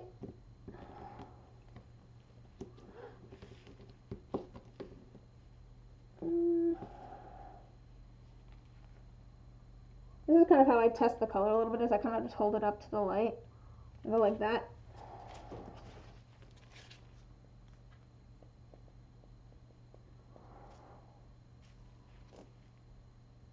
Maybe even a little bit more purple. That's close there. Maybe even a little bit more purple. Or adding a little bit more purple. This purple's not nearly as strong as the blue and the black. It's a different kind of pigment, but I think that's probably close enough. I don't want to add too much more pigment. If I add way too much, it can make it so it doesn't cure properly. Will be fine, but all right. I think those are good. I think those colors turned out pretty close. That one can maybe be a little bit more purple still, but alright, I'm going to add 2 more drops of purple. It's just not purple enough for me. And then we're going to call it good before I keep going. But yeah, oh man. Yeah, it's going to have consequences. Man, I can't believe that the player would think that wouldn't have consequences. Alright, I think that's pretty good. Alright, I'm gonna let those sit for a minute. Like I said, I want those to be a little bit thicker when I start working with that, just because I want all that glitter to stay suspended. We're gonna do that later. Let me see here. Before I do anything else, let me get this attached.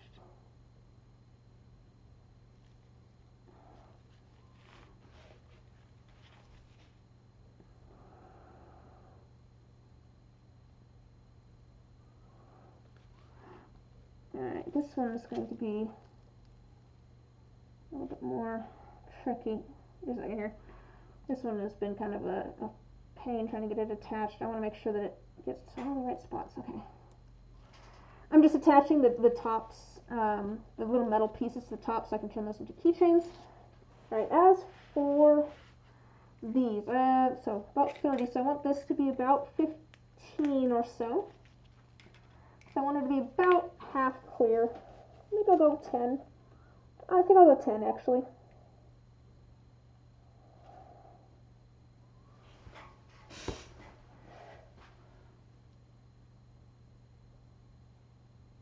Alright. And that's just going to be clear with a little bit of sparkle in it. And these are going to be pink and orange. And those are going to have about 5 each, maybe? A little bit more than 5. Probably about 7.5. Just a second, I'll read what all you guys are saying in just a moment.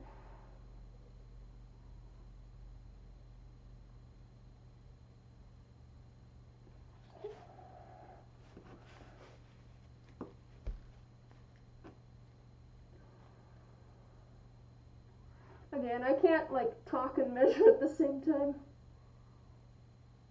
Too many things going on at once. That's good. And then about 5 or so of the white.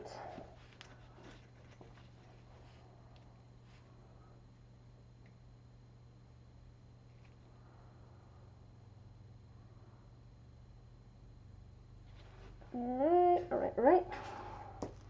What I left. Probably have like just enough to do this one, which is fine. Each one of these probably takes about 5 milliliters, I think. So this really only needs to go up to like 2.5, but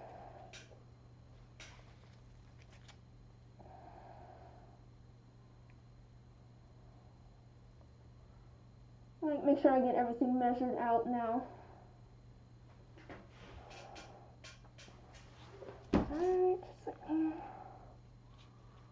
Alright, let's see. Did you guys know that the Raven Queen is the patron of blood hunters? She pretty much gave them their power, and the leader of the order is a devout Raven Queen follower. So, you're honestly kind of thinking of staging this court martial thing? Like with the Raven Queen? Oh, wait. More interested in making a Witcher self-insert kind of thing and wasn't up for listening to gentle suggestions, which she's allowed, but consequences. You got an Etsy store with glitter and you're just, eat the glitter. I know, I've gotten I've found Etsy stores with glitter in them as well, and I'm just like, ooh, I don't need them, but they're so pretty. That's where I got, like my bat-shaped glitter and my glow-in-the-dark little tiny star glitter. I got those from Etsy. Because I was looking for honeycomb-shaped glitter, and that's where I ended up finding it. Could not find that stuff anywhere. And I'm going to put just like a little drop in each of these.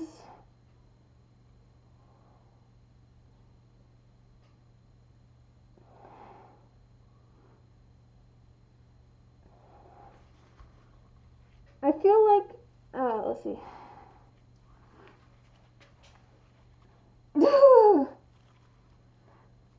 Oh, if the player chooses to try to fight the leader, will summon an avatar of the Raven Queen to fight for the order, and it's gonna be Vax. Oh man. Are they familiar with Critical Role? I guess you're playing in a Wild Mount campaign, so you're probably at least somewhat familiar, but still. Just glitter on that. I don't want that in there. Yeah, I should pour in all of those, I think. I'll add a little bit more to this one. Set these off to the side. And there might be a little bit left in here, but not much. Let's see, where do I want to add this? I'm going to add that.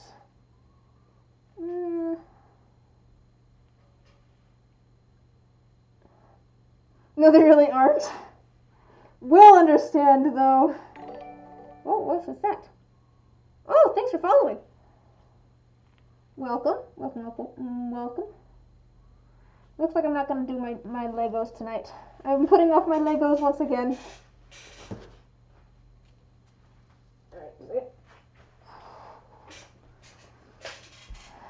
Yeah, exactly. You can pull level 20 vac stats off critical roll stats. Who's gonna be? Oh man, I'm gonna go fight at level 20. What am I doing? I am making some resin dice. So at the moment, I'm just getting all the resin sectioned out into the different cups that have all the different pigments in them. I'm working on a commission set and then also just a set that's kind of for fun that'll probably end up in my shop at some point.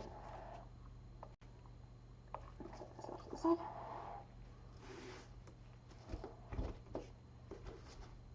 Do that tonight. All right. And then in the chat, people are talking about their current D&D campaigns that they're running at the moment.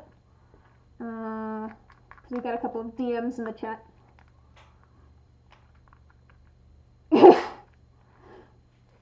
Yeah. But yes, I'm making some resin dice. We're letting this sit for just a little bit, just because I want the glitter that's in this to stay suspended, so I want it to be a little bit thicker. But we're gonna put some of these other ones together while we're waiting. So this one has kind of a little bit of everything in it. I'm remaking this die because this one ended up with a big hole in it, which is unfortunate.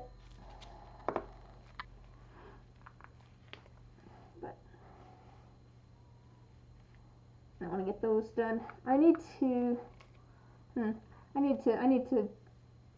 open up a couple of commission slots and reach out to someone who's waiting. Let's see.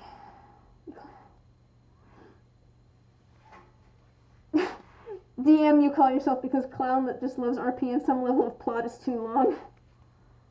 It is a bit of a title. I mean, I suppose you could go with lore master. I feel like that's an apt title for a DM. Drop of this. Drop of this.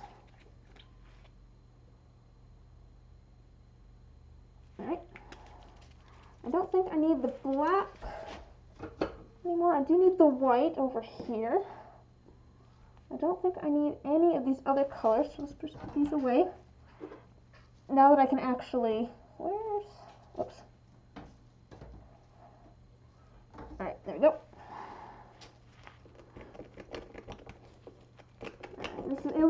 This one looks kind of greenish. As I mix it up, it turns very blue.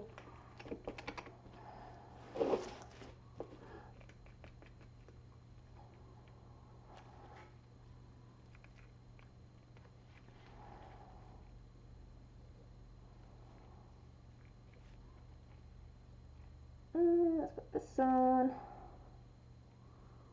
And let me pull out my. I have a tray / lid here that I put my molds on while they go into the pressure pot. And that's because they seep over a little bit of resin while they're curing. And this way it all falls into one spot where I can conveniently peel it off.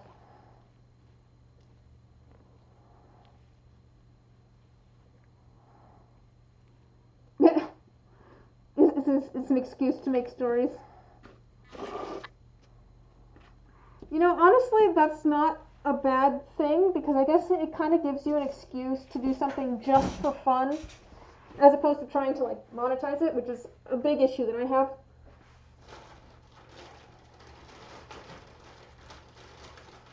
I'm bad at doing things just for fun at this point, but D&D, I guess, is good for that. It's very much about having fun with your friends. I mean, I guess at this point, you know, there's all sorts of podcasts and stuff, but, you know, it's... D&D is good without all of that. Alright, let me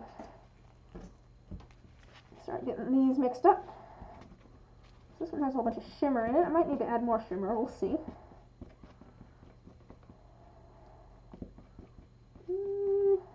That'd be okay. I'm gonna add a drop of white in here anyways. Let's see if I can get it so you can see the gold. It's so hard to see. There you go, you can kind of see the gold. You can kind of see the gold shimmer a little bit. My thing is trying to color correct, which doesn't work out too well.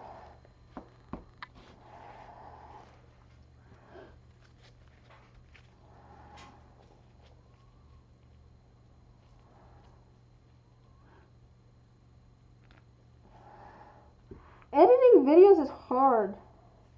Or maybe I think I'm just lazy, but you've watched that? Yeah. You could totally, I mean, if you want to learn how to edit videos, just start doing it. You know, start making videos. You started listening to Nights of Evening Star. Speaking of D&D podcasts.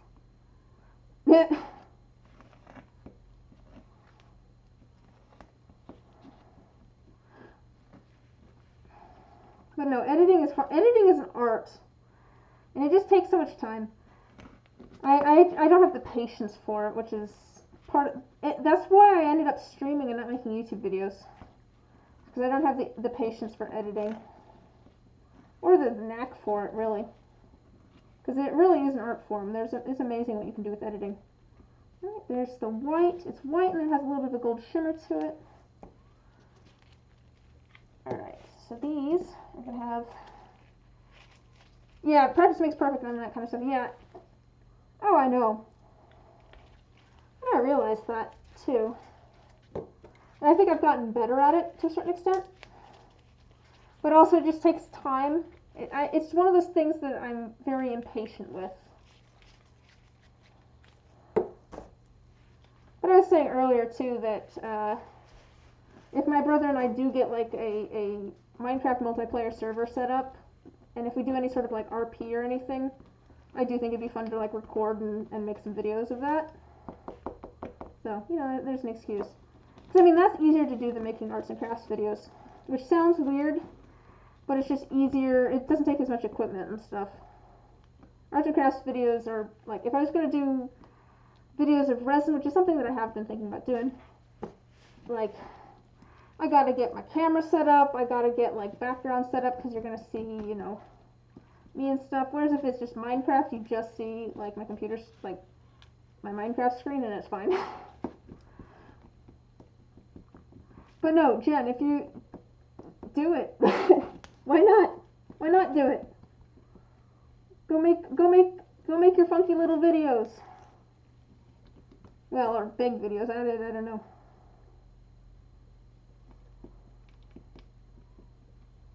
I'm also not a writer, I suppose. Alright, here's the clear. It's gonna have a little bit of shimmer to it. And I put some sparkle in the bottom of here before pouring the resin in. Just mixing that in. You have to talk, which is wild. But maybe one day in the far future, that or again.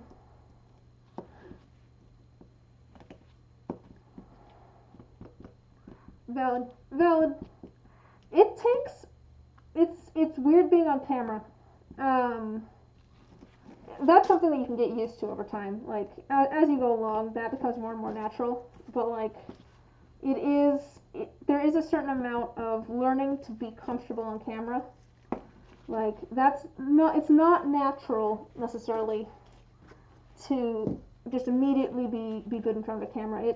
That takes some time and experience. Like, I don't know, how long have I been doing this? I'm still not necessarily great on camera. I don't know. I think I'm probably more comfortable on camera now, because I am technically on camera right now, which is kind of weird to think about. But I feel like I am definitely, you know, more comfortable on camera now than I was when I started, probably. Alright. Got our colors here. I think we could probably start pouring these in a little bit.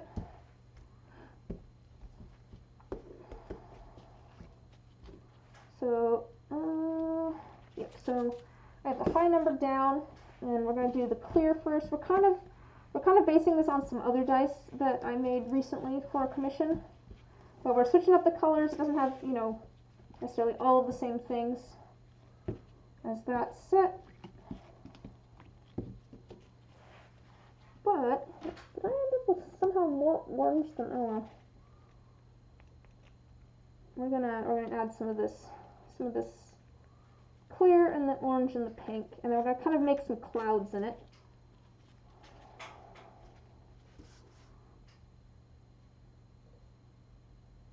I do kind of want to do something that's narrative though, or make some sort of, I guess I am making media to a certain extent now. I guess streaming's technically media. I don't know, I don't really think of myself as like an entertainer doing this though. But I do think it'd be fun to do some sort of like narrative, something like make a podcast or YouTube videos or something like that. So that's the stuff I like watching or listening to. I think that'd be fun.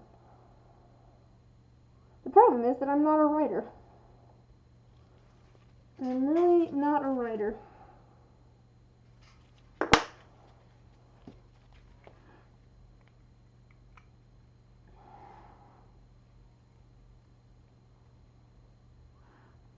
Sit people down, good at improv, and do a specific question. It's all just about like lore from your world that you've built. It's all like hypothetical questions about your D&D world. That'd be kind of funny. I mean, why not though? I feel like podcast is kind of nice because it has a certain amount of anonymity. Like I was kind of thinking about this at one point. I was like, it'd be fun to do something where I was a little bit anonymous maybe, but at this point my face is on the internet. I have a face cam. You guys can see me.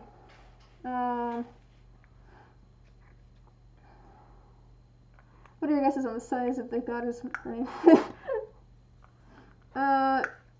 It'll also mean they can build the world too, which is sort of what you're going for.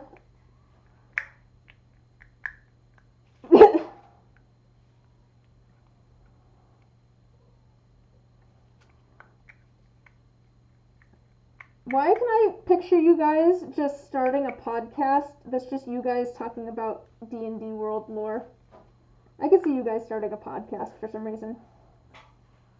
I guess I don't even like know you guys really to a certain extent. Like, I mean, I do, but I don't. But I for some reason I can see you guys having a podcast. Lorecast! Actually, that'd be a cool name for it.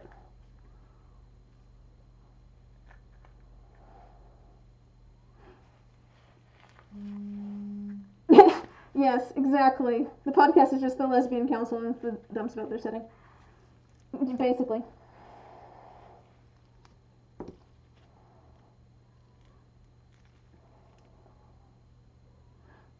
I mean, even if no one listened to it, it'd still be fun to do.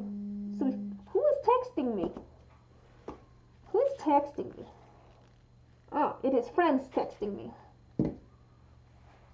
Alright. I'm streaming. Alright, let's add some color to these.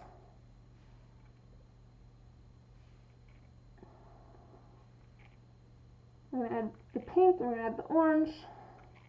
I don't want to fill these up all the way.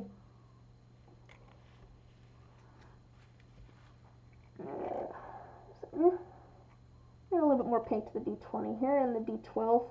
I'm going to take a little bit more resin. Alright, I think that's probably good.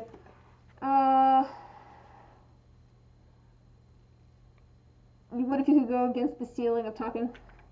Fair. No, that's fair. That's fair. To be fair, you could always just record it and never release it anywhere, too. You could just use it as an excuse for you guys to talk. And then as you, like, got more comfortable with it, someday you could turn it into a podcast if you wanted to. Still do world building. Tonight on Lorecast, we'll be discussing the Cannibal God and his followers, why we all think gnolls should be playable characters, and dice, probably. Yes, I will do that, says me, walking social anxiety. Oh, man.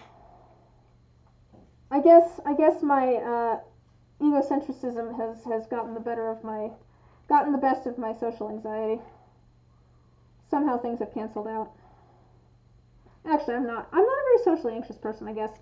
I just recognize, I don't know, I operate under the assumption that everyone finds me annoying, and I have for long enough that at this point I'm just like, whatever. A little bit more to the D. I don't want that much in the D12. Get out of there. I don't want these to be full. I want there to be a little bit of space. Because we're going to be adding some white. Alright, so I want a little bit of extra here. And we will use this little bit of extra. I want to rant about things so bad, but if I am cringe, I will drop dead instantly. Oh, yeah, no, exactly. Same. I am, yeah. I could, yeah, no, for now, I die, yes. Basically, no, I become obsessed with, like, one thing at a time, for the most part, and then that obsession usually lasts anywhere from, like, a month to 2 years or something like that. I don't know, I'm a bad judge of time. And so, like, I don't know, it changes often enough, and I'm like, doing stuff for yourself that you enjoy is the best way to do things. People would be drawn to the excitement. Oh, yeah. That was something I was thinking about with YouTube, actually, at one point, was I think the best way to make YouTube videos is just to do what you would normally do for fun and record it. Like, what's something that you enjoy doing anyways? Just put a camera in front of it and do it like you're doing it with someone else. That's why you're going to college to be an entomology professor, because then you will not only be expected to rant, but paid to. Very nice. I guess we could try this when it's a little bit thinner. I might as well try this when it's a little bit thinner.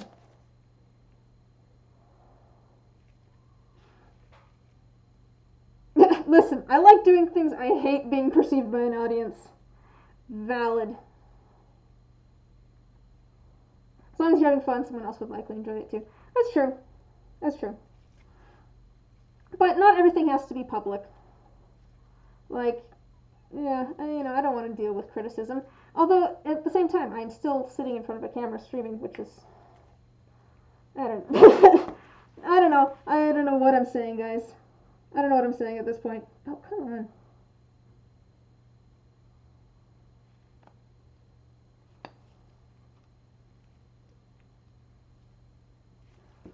I feel like I'm the wrong person to be talking on this subject, since I'm quite literally being perceived by an audience.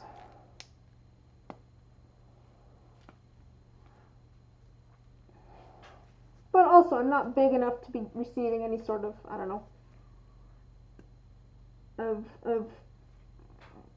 I don't know, hate mail or anything. And I don't expect to be. I don't expect to, have a huge audience for my dice making on... Let's put it up a little bit, like, my dice making on Twitch.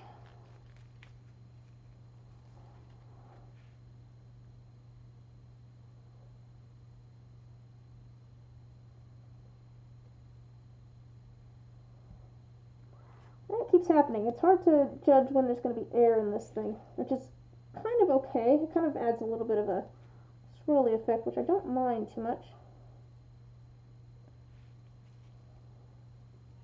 It kind of makes it a little bit difficult to add all my things of color, or of white. Let's see. It's much easier, more fun, and more relaxed to be in a small chat and group like this one, just chilling, good vibes and all. Oh yeah, I've said before too that, like, I like streaming for the social aspect of it, like, as kind of a place to just, like, hang out and chat while working on projects.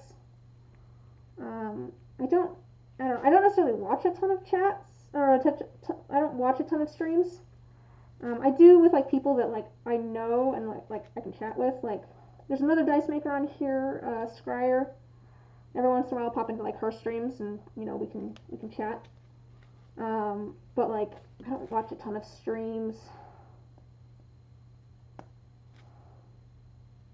Okay, just a second. I need more. Resin in my pipette. But yeah, it does make a big difference because I do think of streaming as kind of a social thing. It's about like hanging out and chatting with people.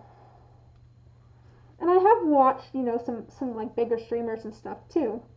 And at that point, it's not necessarily as much of a social thing. It's more about like it's more. I think of that as more of an entertainment thing, I guess, at that point. But I don't know.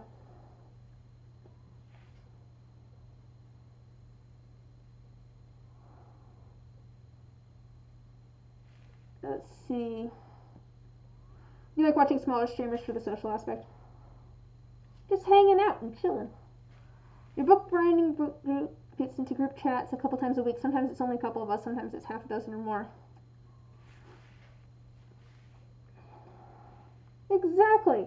It's like that was something I always enjoyed in like art classes and stuff.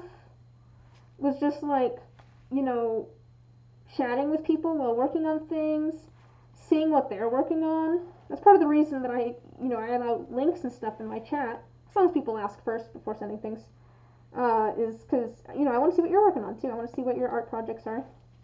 And I do realize that people will sometimes put things on in like the background to like listen to while they're working on their own projects, which is cool too. Ooh, there's a cat hair in here. There's always a cat hair in here, isn't there? There we go.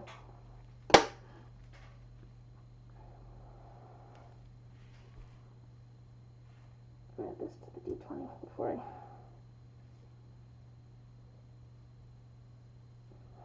I run out of. Yeah, come on. Stay here.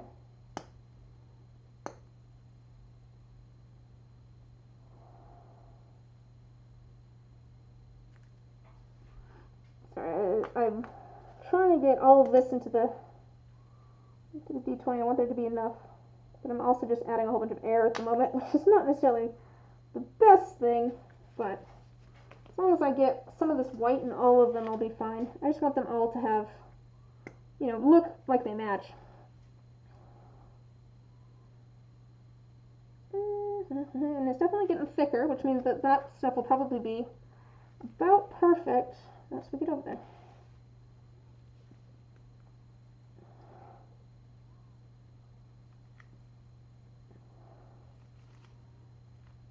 I want bubble tea. I think it helps that a couple of us, yourself and the group leader, are more alpha types and spend a lot of time of the chat time filling the space, yelling at and teasing each other in general, and just kind of keeping it either amped or chill depending on the group to help more shy members relax, to chat and talk. It is nice to have someone who's good at carrying the conversation. I guess maybe you wouldn't realize this, because obviously I talk a lot. I am most comfortable in group settings instead of one-on-one settings, because I hate having to try and keep the conversation going.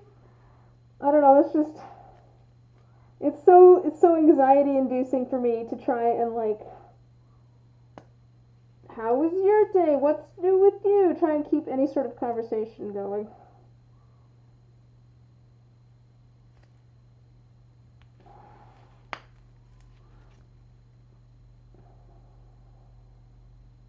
So it's good to have someone in there that's good at making sure that things are going, I guess.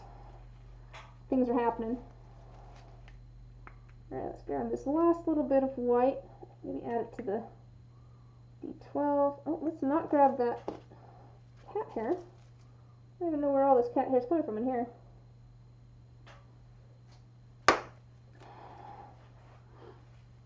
You're just really bad at starting conversations. I guess part of it is just kind of, I don't know, I don't know.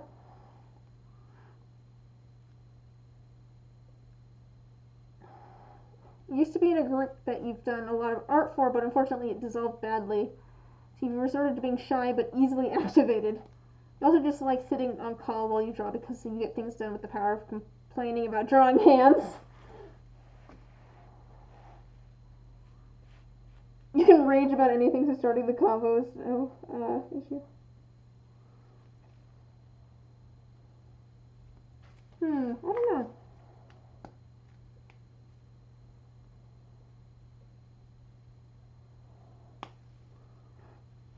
I used to think that was part of the reason that I didn't like dating, and I think it is part of the reason that I'm not interested in dating. But also I've realized that I'm just not really interested in anybody. And there is, I don't know, there's a certain amount of, it's nice to get comfortable enough with someone that you can just like hang out and not have to talk. I feel like that's the point where it becomes like, I don't know, it's relaxing to a certain extent. Because then you can hang out with them one-on-one and you don't feel like you have to try and keep the conversation going. I guess I just always feel like I have to entertain people. Ooh, I guess this is fitting for that. Comfortable silence is rad. Yeah, exactly. I think this might turn out good. We're going to add a little bit of orange, I think, to this. Just because I don't have much white left.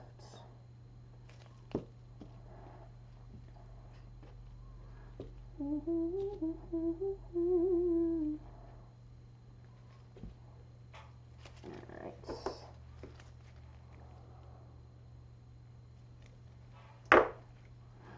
There's a little bit of white left.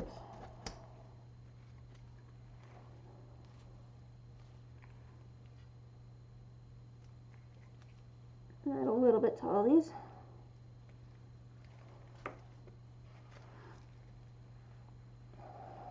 But yes, it's nice to have someone you can just hang out with without actually having to hang out. If that makes sense. I do enjoy having people like over. Well, not at the moment, but like before quarantine and everything, I did enjoy having people over for like dinner and stuff. But it's still it's exhausting to a certain extent. I don't know. Maybe I'm more introverted than I thought. I've always thought of myself as an extrovert, but I do like being around people. I'm the kind of person that likes going to a party and then sitting in the corner and interacting with nobody and just like people watching. Maybe I'm a little weird.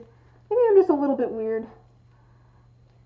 But I don't know. There's something calming about being around other people but not feeling like you have to interact with them. Oops, that's there.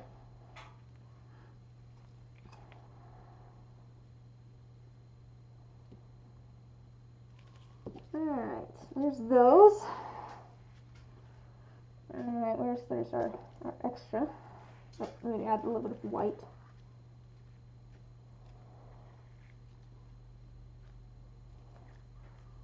I think these might turn out pretty. I think I like a good like orange and pink. I think these are going to be pretty together.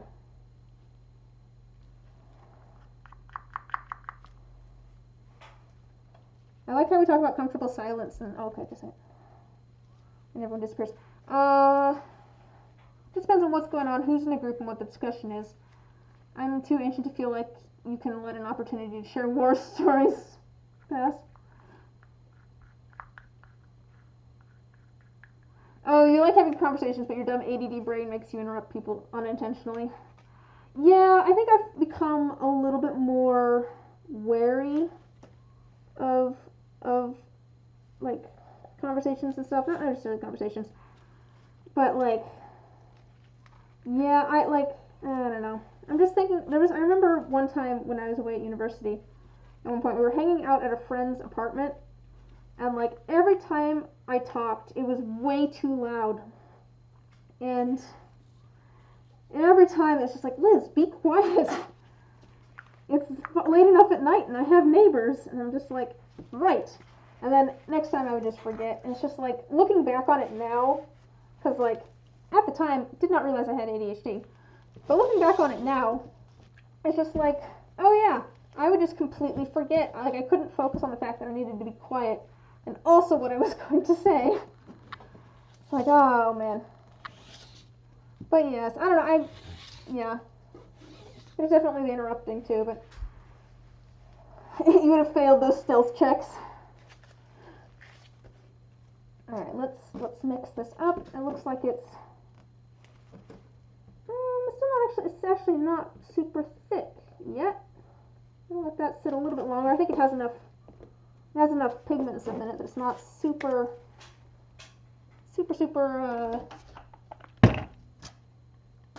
thick yet. I don't want to get my sweater in that. So let's add some alcohol to these, and it'll break the surface tension. My spray bottle is not working properly, so I'm just adding some manually.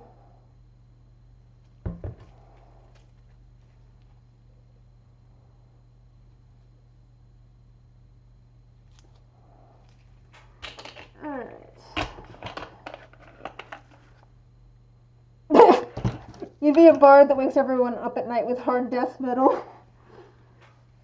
Seems about right. Oh man. Oh, actually, yeah, that is a little bit more purple. I think it turned a little bit more purple as it was sitting, which I like. That's actually a really pretty color. See if I can get it so you can see. It looks more blue on screen, I think, but I think it actually ended up being the exact right color. Just letting it sit a little bit, the purple kind of evened out. I've noticed that like the purple doesn't look quite right until it starts like curing a little bit, at which point it turns that nice color. So it's kind of a dark purpley blue, which I think is going to be perfect. Perfect, perfect, perfect. But it's still, I don't know, still thin enough. It's like a blue leaning violet. Yeah, it kind of is. It's kind of a blue purple. It maybe ended up almost a little bit too purple, which I didn't think about the fact that it would end up more purple, but I think actually it's about the right color. Ah, no, I don't want my camera. Stop that.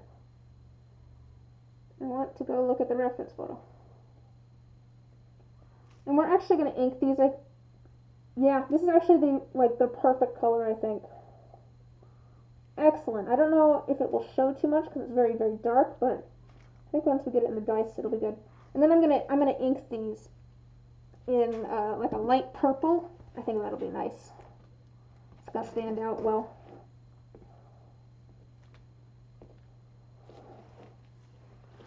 Yeah, I'm tempted to throw that in now, but okay. I'll put these lids on while I wait.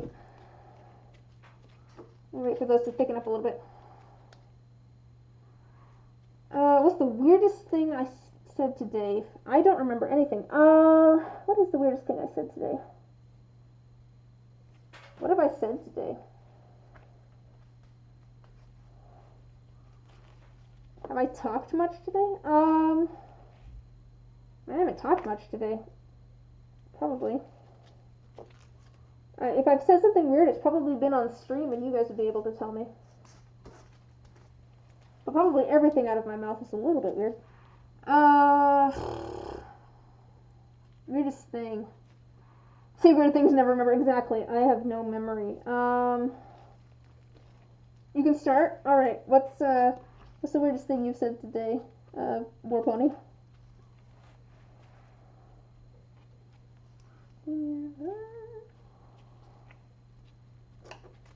Add brain, ADD brain. Remember? Yeah. Angry Gamer knows what I'm talking about. Yeah, I can't remember anything either. I have no memory.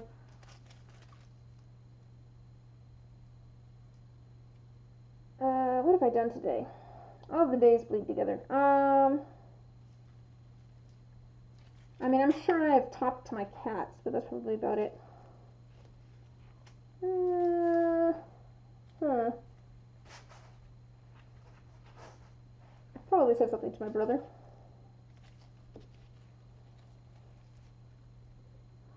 Hasn't been a particularly. I don't know if anyone to talk to. I don't talk. I guess I'm talking to you guys, but you know they wear those kilts and they try to trick you, but if you recognize them, then let me tell you, there's just nothing like punching a Nazi right in the solar plexus.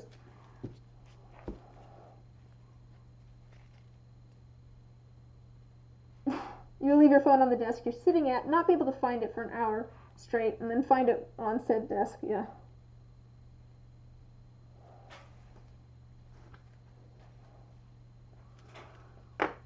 Yeah. I feel like I don't lose items super often, but I have realized that if I'm looking for something and it doesn't look exactly like I expect it to, I have a lot of difficulty finding it. So like if I'm looking for something and it's still like, and I'm looking for the item and it's still in its packaging, and I'm not expecting it to be in its packaging, like my brain will just gloss right over it. I'm a very visual person.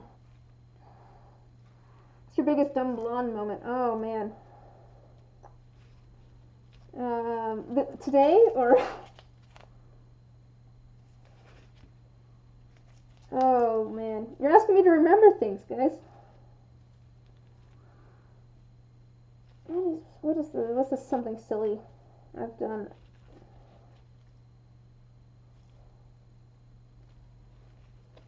You've walked into glass doors before.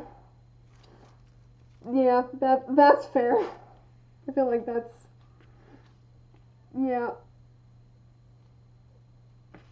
I feel like that's relatable. You left your phone in the fridge. I have definitely. Here's an interesting one.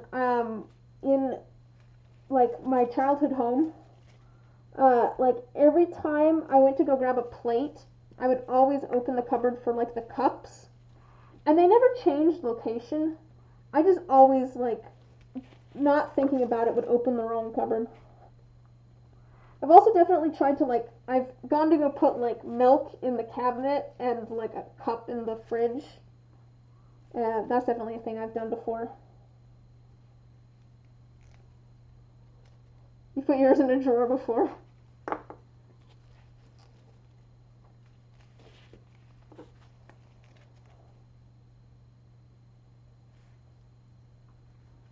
Hmm.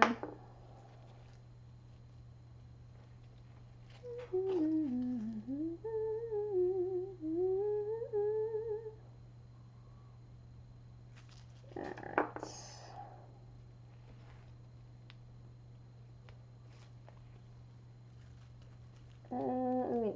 I just want to wiggle this. I just want to wiggle this a little bit and make sure that it's in the right spot. I don't want to push it down too much, but I want to make sure that all of the different pieces are kind of in the, click together.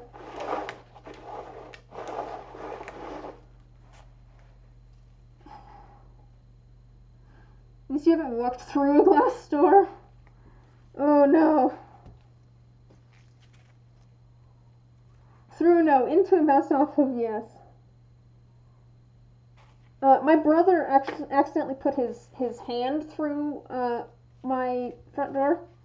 Not my front door, it's the side door that we use, but it has like window panes in it. And he thought it was unlatched, and he went to push it, and he just put his hand straight through the pane.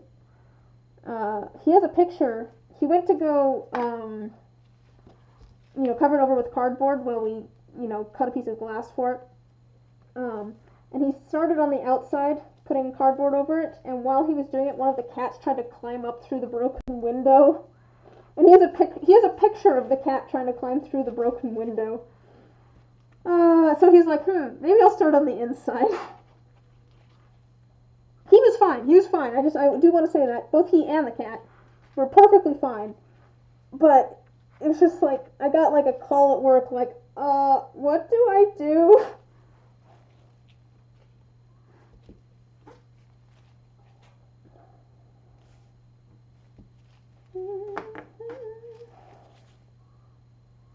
Oh man, there's so many. Oh man, sorry, I'm just thinking about work. But cause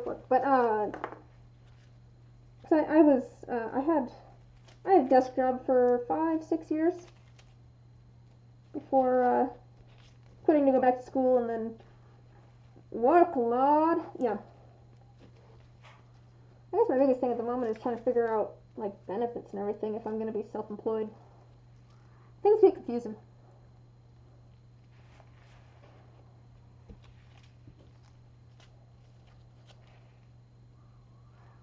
I don't know if I've said it today, but guys, I really enjoy working for myself. It's nice. Like I said, I did have a desk job for like 5 years. I'm just not cut out for a desk job. Pick your own insurance company. I mean, yeah, I need to figure things out. I do have insurance at the moment, but that's. Oh, yeah, this is thick enough now. This is definitely thicker. All right, we're gonna pour these in, and where did it go? Oops. I just got a piece of cat hair in here. There's so much hair everywhere.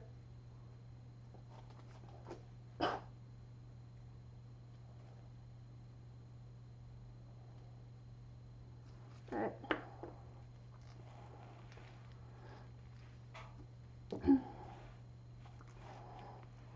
Oh, Justin Bieber. I was wondering what Justin are we talking about? He works through a glass store? Oh man. That's honestly impressive. Glass is not, like, glass is pretty strong. You think too many of us grew up wanting to work at the zoo and nothing else ever measured up? Valid. Valid. Do you work with animals, Warpony? I don't even remember what I wanted to do when I was a kid. I do remember, so I went off to school and I started out in engineering. And then I got a job offer, which is where I worked for, 5, 6 years. And I came back to my hometown. And when I went off to school, and like I said, I started out in engineering. I remember saying that, like, I was going to go into engineering so I could feed myself. And at this point, I'm like, I want to be a starving artist. Of a sort. Alright. Archaeology, paleontology, and astronomy for you. Oh, cool. You remember wanting to be a marine biologist? What did I want to do when I was a kid, though? I don't remember. I think architecture. I was into architecture for a long time. I've always wanted to, like, build things, I guess. I've always wanted to, like, design things. Like, I always enjoyed making, like, my own paper dolls and things, and I should be doing smaller amounts of this, but we're going to swirl it together a little bit. It'll be fine.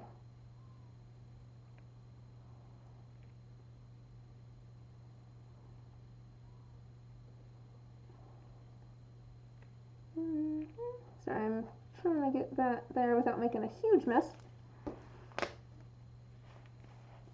All of those sound cool.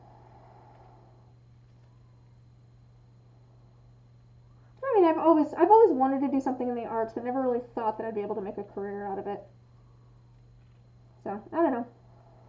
I've always done music. I've always loved to sing. I did, local theater. I've always done, like, art and painting and stuff. I love the arts.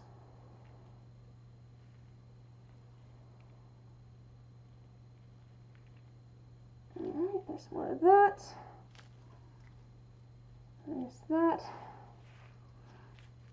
Now you've pivoted all the way to computer science when you realize that bio is just a lot of chemistry. Yeah, it is. There's a lot of chemistry. Hey, theater gang! It's been a long time since I've done any theater. I was for a long time there, working full time for a few years and going to school part time. So I had, like, no time to do anything. I was so burnt out.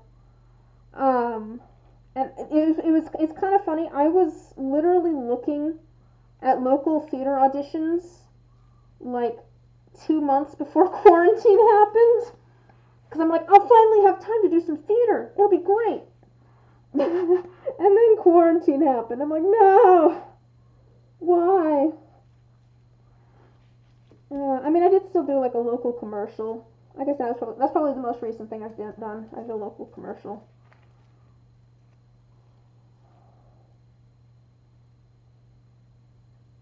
It's okay. It might sound. I think I enjoy doing film more than I enjoy doing theater. And I enjoy doing theater. The thing is, I am not good at memorizing things. And there's a lot less memorizing when it comes to film, which is nice.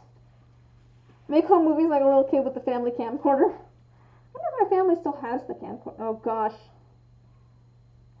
Speaking of Brian David Gilbert, I do wonder if my parents still have the old camcorder. Now that I'm thinking about it. Well, again, I've been talking about making YouTube videos, but editing is I don't have the patience for it.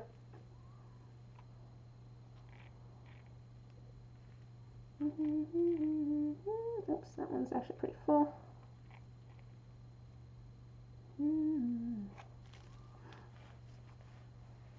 Maybe better, never supposed to get rid of it.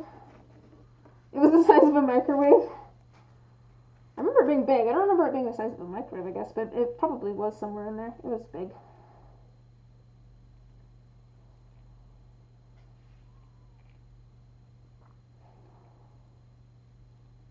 It was kind of funny. There was a boy that I was friends with in preschool, and I watched it back, like, and there was a video of me running him over, not like running him over, but like running into him while I was on ice skates as a little kid. And it's funny because we found it when I was in high school, and I was actually friends with the guy in high school. And it was like, oh look, it's us as like preschoolers. All the tapes that came. Yes, I do remember. Yeah, I do remember the cassette tape type. Yes, and then we have like a converter thing where you put the cassette tape into like a VH. Yes, an adapter. Yes, an adapter VHS to put the cassette in to watch it on the television. Yes, I was just about to start talking about that.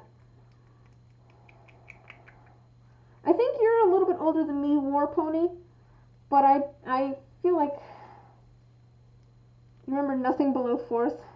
Oh, I don't remember it, but there was a video of it.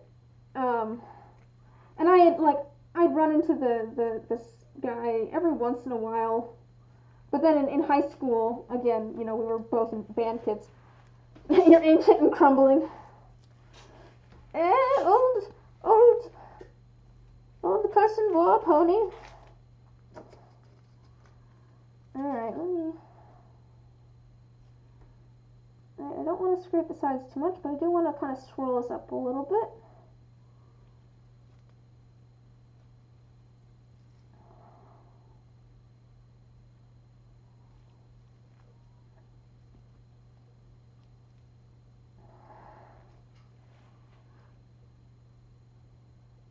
These are our real memories. Oh no, I remember the camcorders. I remember cassette tapes and camcorders, and you know, used VHSs for a long time. You had a typewriter with an ink ribbon. See, I'm not. I did have. We did have a computer growing up. But I do also own a typewriter now. I need to fix the. I need to get a new ribbon for it. It doesn't. It likes to get caught at the moment. But that's an aesthetic choice on my part. No, I did not have a typewriter growing up. I mean, I did also. I suppose my mom was a computer science major, so I don't know. But I was kind of. I grew up with my parents playing MMOs and all that sort of stuff too.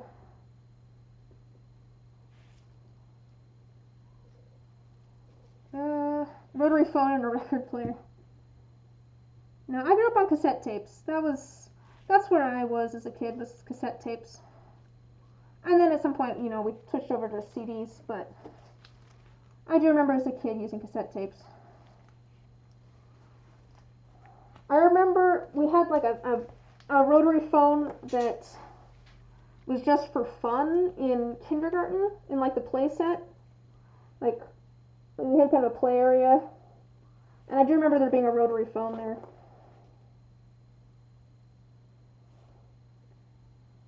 And I always thought it was fun.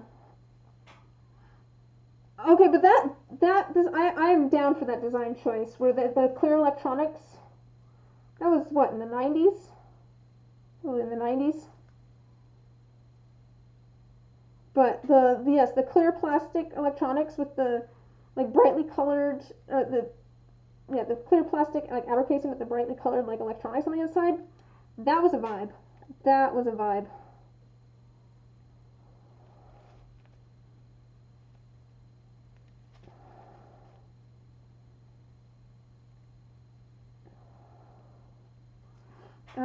Major on mixed cassette tapes. We're putting it in the radio. I'm waiting for your fave song to come on and hitting record to always we're missing the first few seconds. I do think I think I have a mixtape, but I think we were to CDs by that point. Yeah, I never really did mixtapes. I'm early 2000s as well. Yeah, I'm not that old, I suppose. That's a little bit before my time.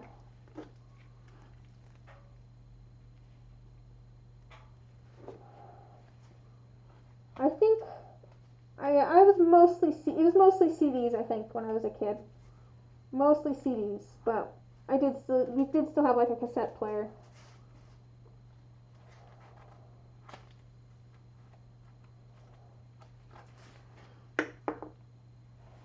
The vibe was clear purple plastic. You had the clear purple plastic Game Boy Color. You still got it? That's cool.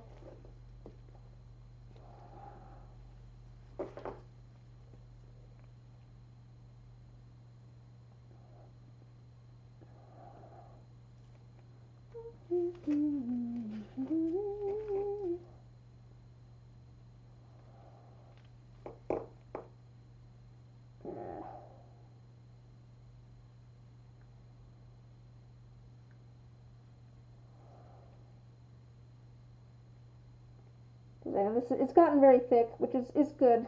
It's gotten to the point that I needed it at, but it is making it a little bit harder to get in there. All right, let's see. Still got your OG Pokemon Red. Still have your OG Charizard. See, Pokemon was very popular when I was a kid, but I never really got into it. I have some friends that still love Pokemon. I don't know. I never got into it for some reason. But it was definitely a big thing when I was a kid. I feel like Pokemon's been a big thing for a long time.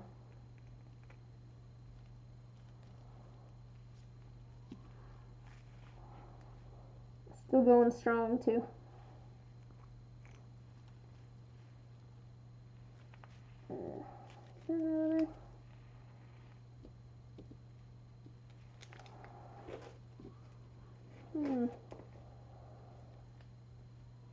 Oh, so sticky. So sticky.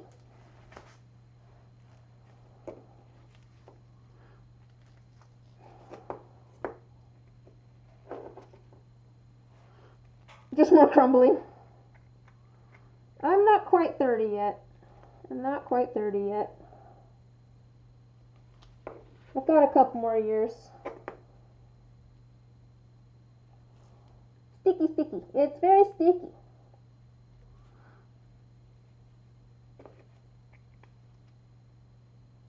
I'll just add a little bit of this to all these.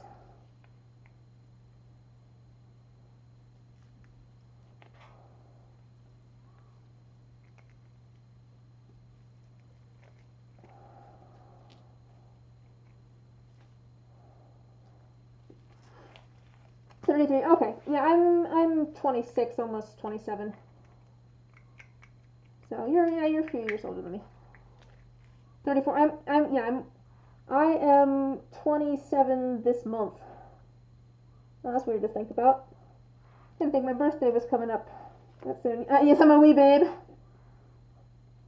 It's weird, like getting to like late 20s, I guess.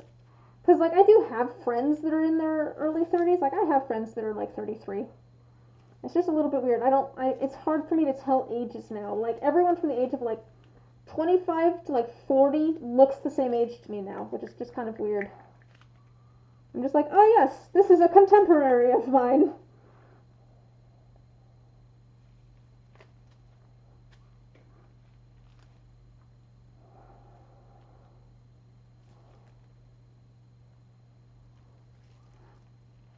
You lose being able to tell. Yep. Let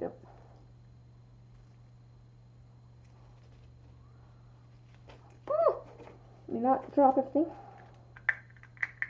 And I'm just filling in this globe here because I like doing like a keychain with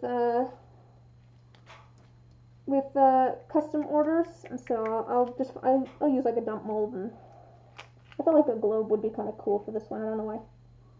We're doing a little bit of a globe. That 100% happens for sure. It's funny too, cause like at a certain point, like I don't think of myself as being too much older than a high schooler, and then I see a high schooler and I'm like, oh, that is a child.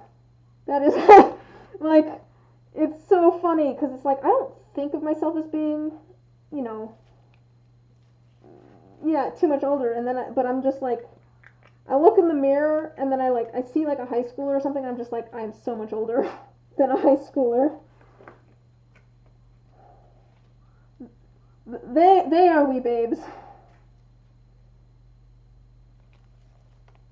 Yeah, I don't know. I guess it's weird. I guess it's weird to think that I was, salaried for 5 years at this point. Like, I don't know. And then you guys started working, you're like, oh, look at that 12-year-old. Yeah, basically. It's weird kind of looking back and realizing how much I've matured, too, since being in high school. It's just like, oh, that was stupid of me as a high schooler. I know so much better than to do that now. It's like, I hope I'm less of an ass than I was in high school. I'm not saying I am. And then they start talking about their wife or kids or whatever, and you're like, what? I mean, I still do that with, like my people that are my age, too. Like, I have a friend who is the same age as me, and she has a husband and a kid who's, like, 2 now? 3. Oh, gosh. Oh, no. She's, like, 3 now. And it's just like, I am not old enough to have a child.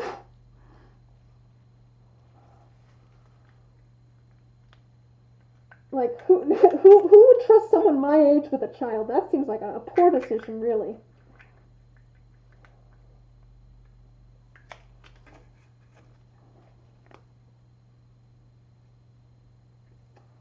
But yeah, to be fair, I remember at one point my mom telling me that she doesn't think of herself as older than like 25. It was when I was younger, and I was like, oh, that's kind of weird. And now, I've gotten to the point where, I am 26. And I'm just like, oh yeah, she's absolutely right. I don't think of myself as being older than like a high schooler, even though I absolutely am. Alright, you're going to get a little bit of a different color in here, I think. Let's use just some clear. Nope, we're not going to do clear because that's not actually clear.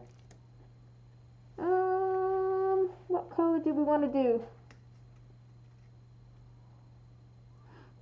Sadly, you're definitely not less of an ass, but your jackassery is more perfected and aimed more precisely. I can't talk.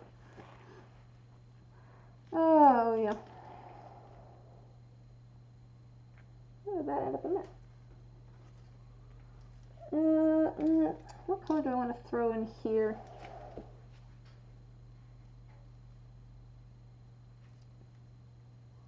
So the thing is, it's not full. I'm debating whether I want to put another color in, or I think I might just let this go as it is, and then I will add some more with the thing to attach it. Just let me grab something.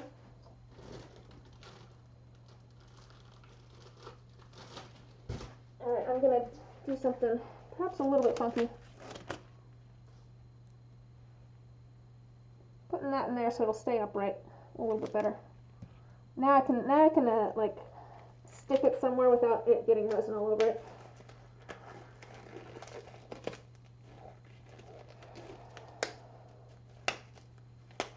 Alright. Nebula. That's kind of the idea here. We're going for kind of a spacey theme. Kind of a spacey theme. Throw these in here. I'm just going to kind of shove these between a couple of them to keep it upright.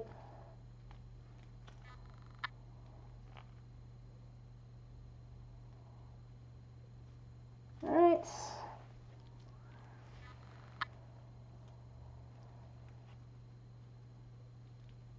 Alright, there we go.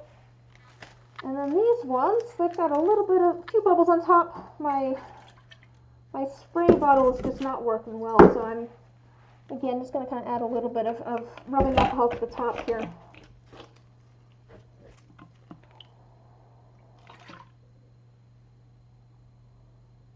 Because it won't affect the curing, but it will break the surface tension of the resin, which is what we want.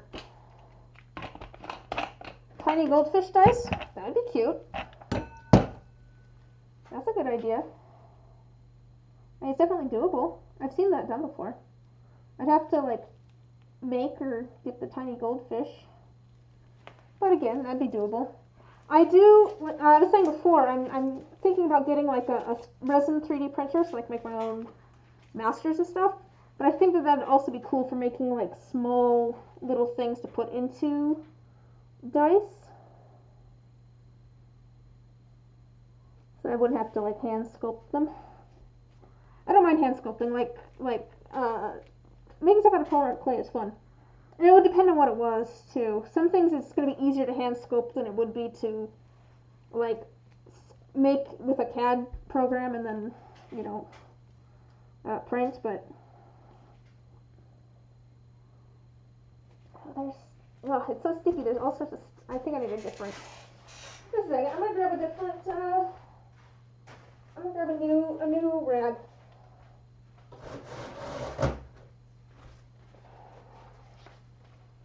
I have these like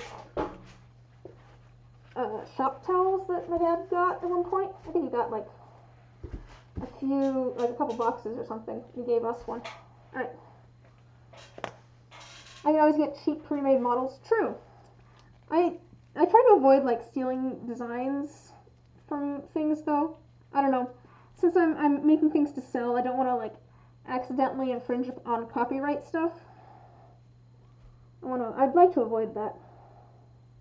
That's something I was thinking about recently with YouTube videos. Actually, it was like, where do people get all the music for their YouTube videos? For like background music and that stuff. I'm like, man, like, how do you know what you can use?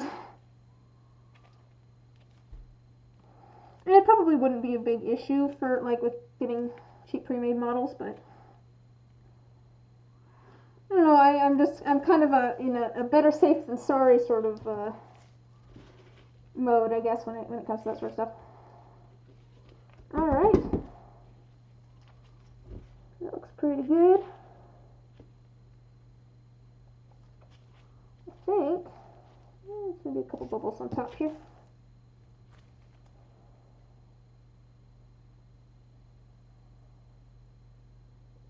So these are going to be going into the pressure pot. It'll squish all of the bubbles down really, really tiny. Pasta art dice. Just put like pasta in them.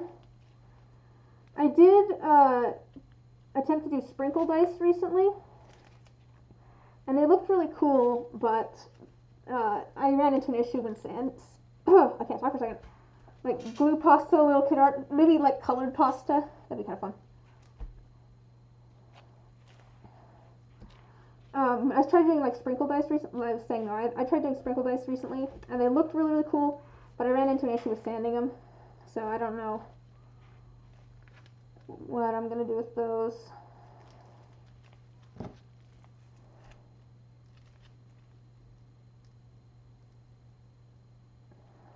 Rigatoni. So rigatoni. I feel like that might work better with bigger dice, or maybe. Oh, you know what I could do? What if I did coasters with like? What if I did like coasters?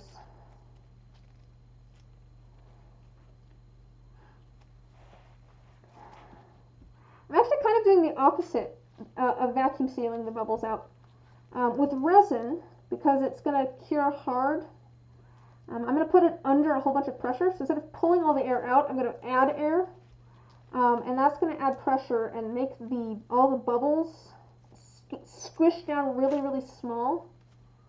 And they're going to get so small that you can't even see them. Yeah, full-size coasters for mugs. But do it with like pasta art in them. Wouldn't that be kind of fun? That'd be kind of cute. I feel like it'd be kind of cute anyways. I think I finally got some stuff so that I can do coasters.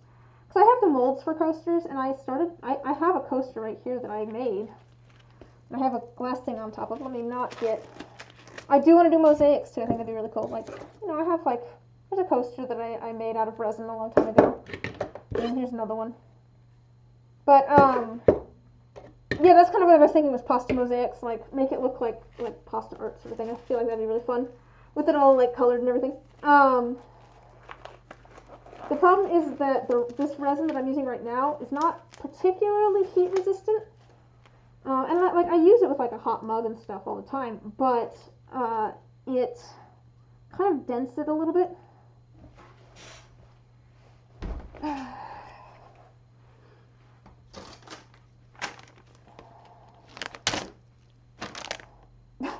More pony.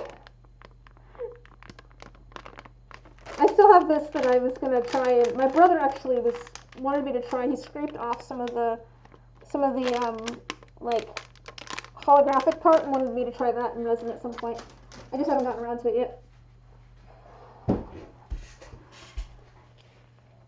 Every once in a while, my brother just gives me some sort of interesting material to try. He's the one that gave me the onion skins as well, that I posted on social media about fairly recently.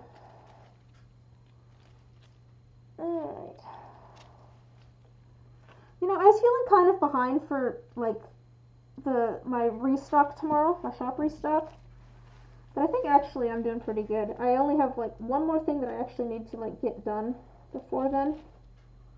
Everything else is pretty good. I do love found objects art.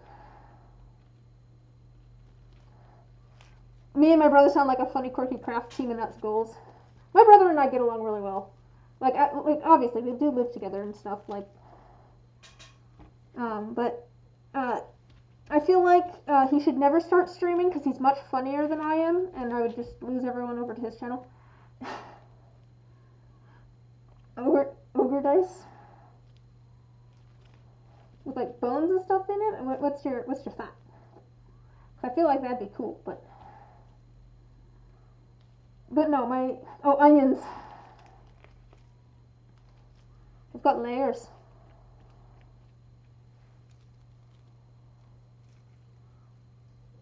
Alright. So I'm just ready to go. Well, oh dear.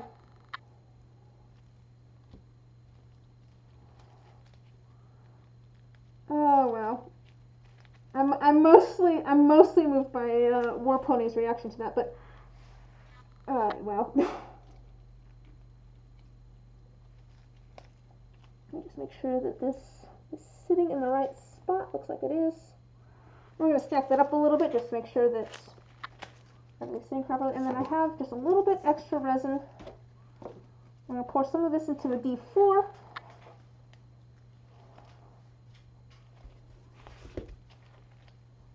And some of it probably into, I don't know, what kind of die should I make with some of the leftover? I could do D20, I could do D10, maybe I'll do D10. I think I could use more D10s. You can't be undone, better tell a joke now.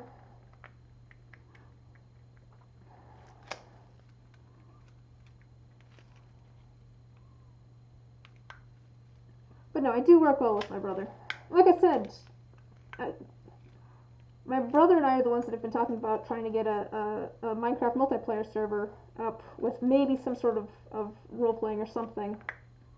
Because, like, I don't know, we do work well together.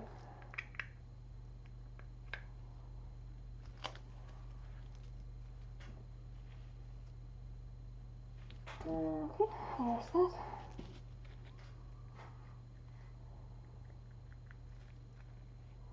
As I was saying before, I just use like extra dice molds as my dump molds now. This is just a crystal D4 mold because I like sending, you know, extra crystal D4s with all the orders.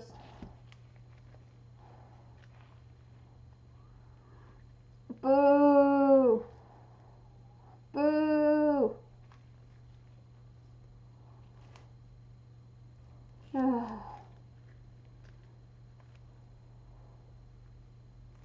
I feel like that's the response you want with a pun, though. I feel like a pun is one of the few times that you want to get booed off the stage. Maybe that's just me. I feel like that's usually the response that you're going for when you tell a pun.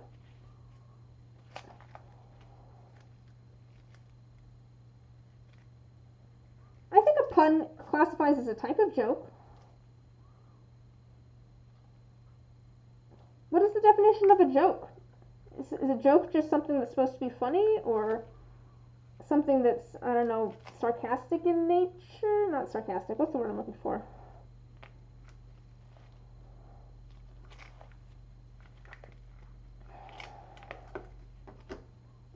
Alright, well, need a little bit more on there, so we're going to add some dark blue, I guess.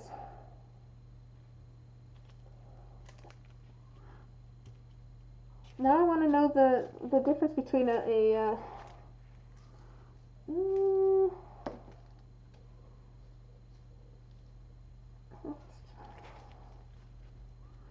pun is considered a turn of phrase.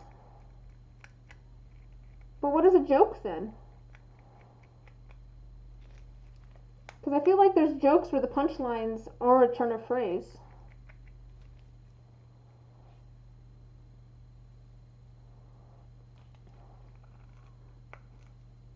I'm talking etymology? Etymology is words, right? And entomology is bugs. Those are way too similar sounding. Well, it's not even etymology. I guess it's just definition, but what's a joke? Alright, so we're gonna finish this up. I might need to add some air to the air compressor, I'm not sure. I don't have my glasses on so I can't actually see. But we'll probably finish up here after I get everything into the molds. And I'll go get things into the pressure pot after that.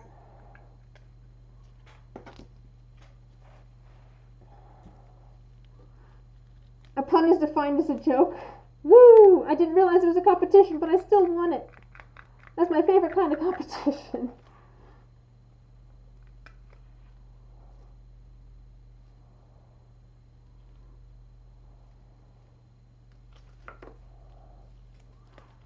To be fair, I'm not arguing that a pun is not a turn of phrase. I was just wondering if a turn of phrase classified as or if it, because it's like a square is a type of rectangle, but a rectangle is not a type of square. It's that sort of thing. Just like not all jokes are puns, but puns can be jokes. Also, that is kind of weird to think that a square is a type of rectangle. It is technically. Math, I think. Geometry? Just like math.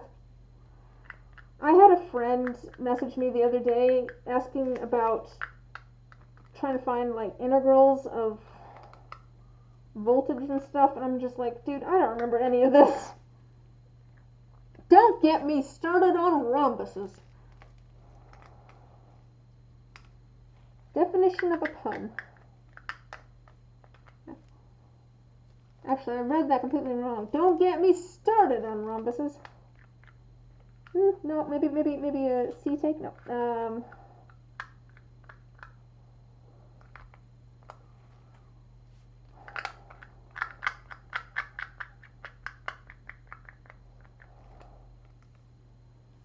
Alright, well, it's not quite full, which is fine. We're just going to leave the lid off, and then it's down enough that I will add more next time.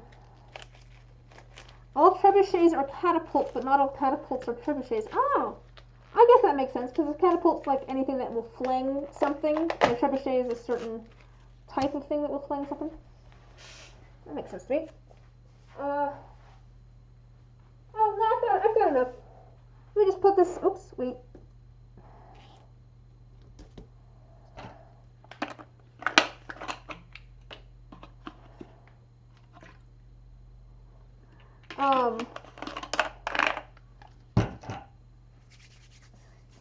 What was I saying? Oh, let me just put this into the pressure pot and then we can chat for a minute before heading out.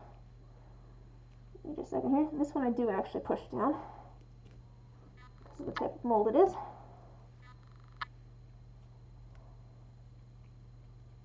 Alright. Trebuchets are a design of catapult that uses a counterweight. And I guess you can kind of see what I'm doing. I'm going to go put these in the pressure pot.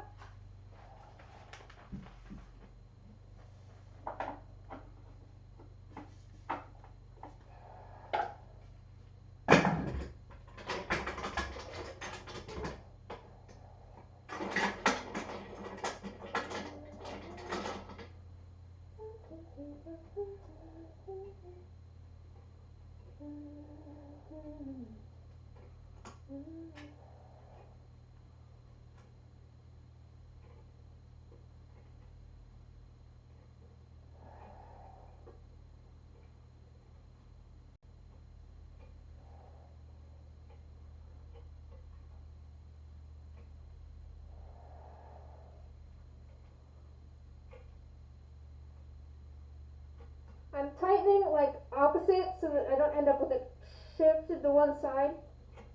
And I just want to make sure everything is tightened pretty much as tight as I can get it. Just, hand tightening.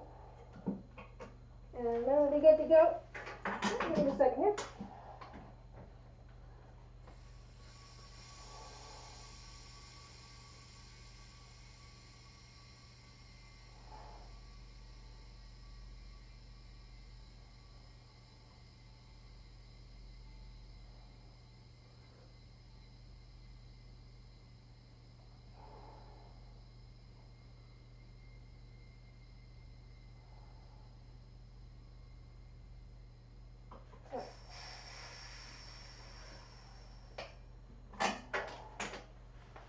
So we put that up to 40 psi.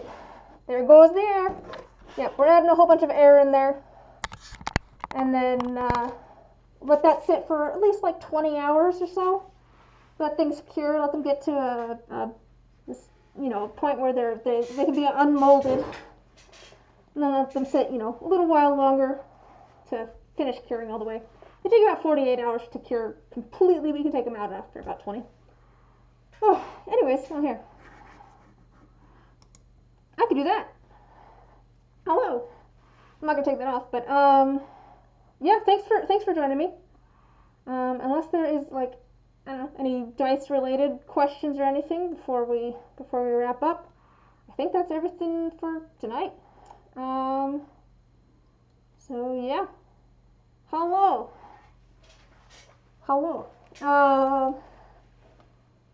Yeah. I don't think there's anything else I was going to bring up. I don't remember if there was, but oh well. Anyways, thanks for stopping by. I will be streaming again on Saturday. I stream every Wednesday and Saturday at 7 p.m. Pacific Standard Time. Thanks for stopping by, and hopefully I can see you guys all again soon. Alright, bye!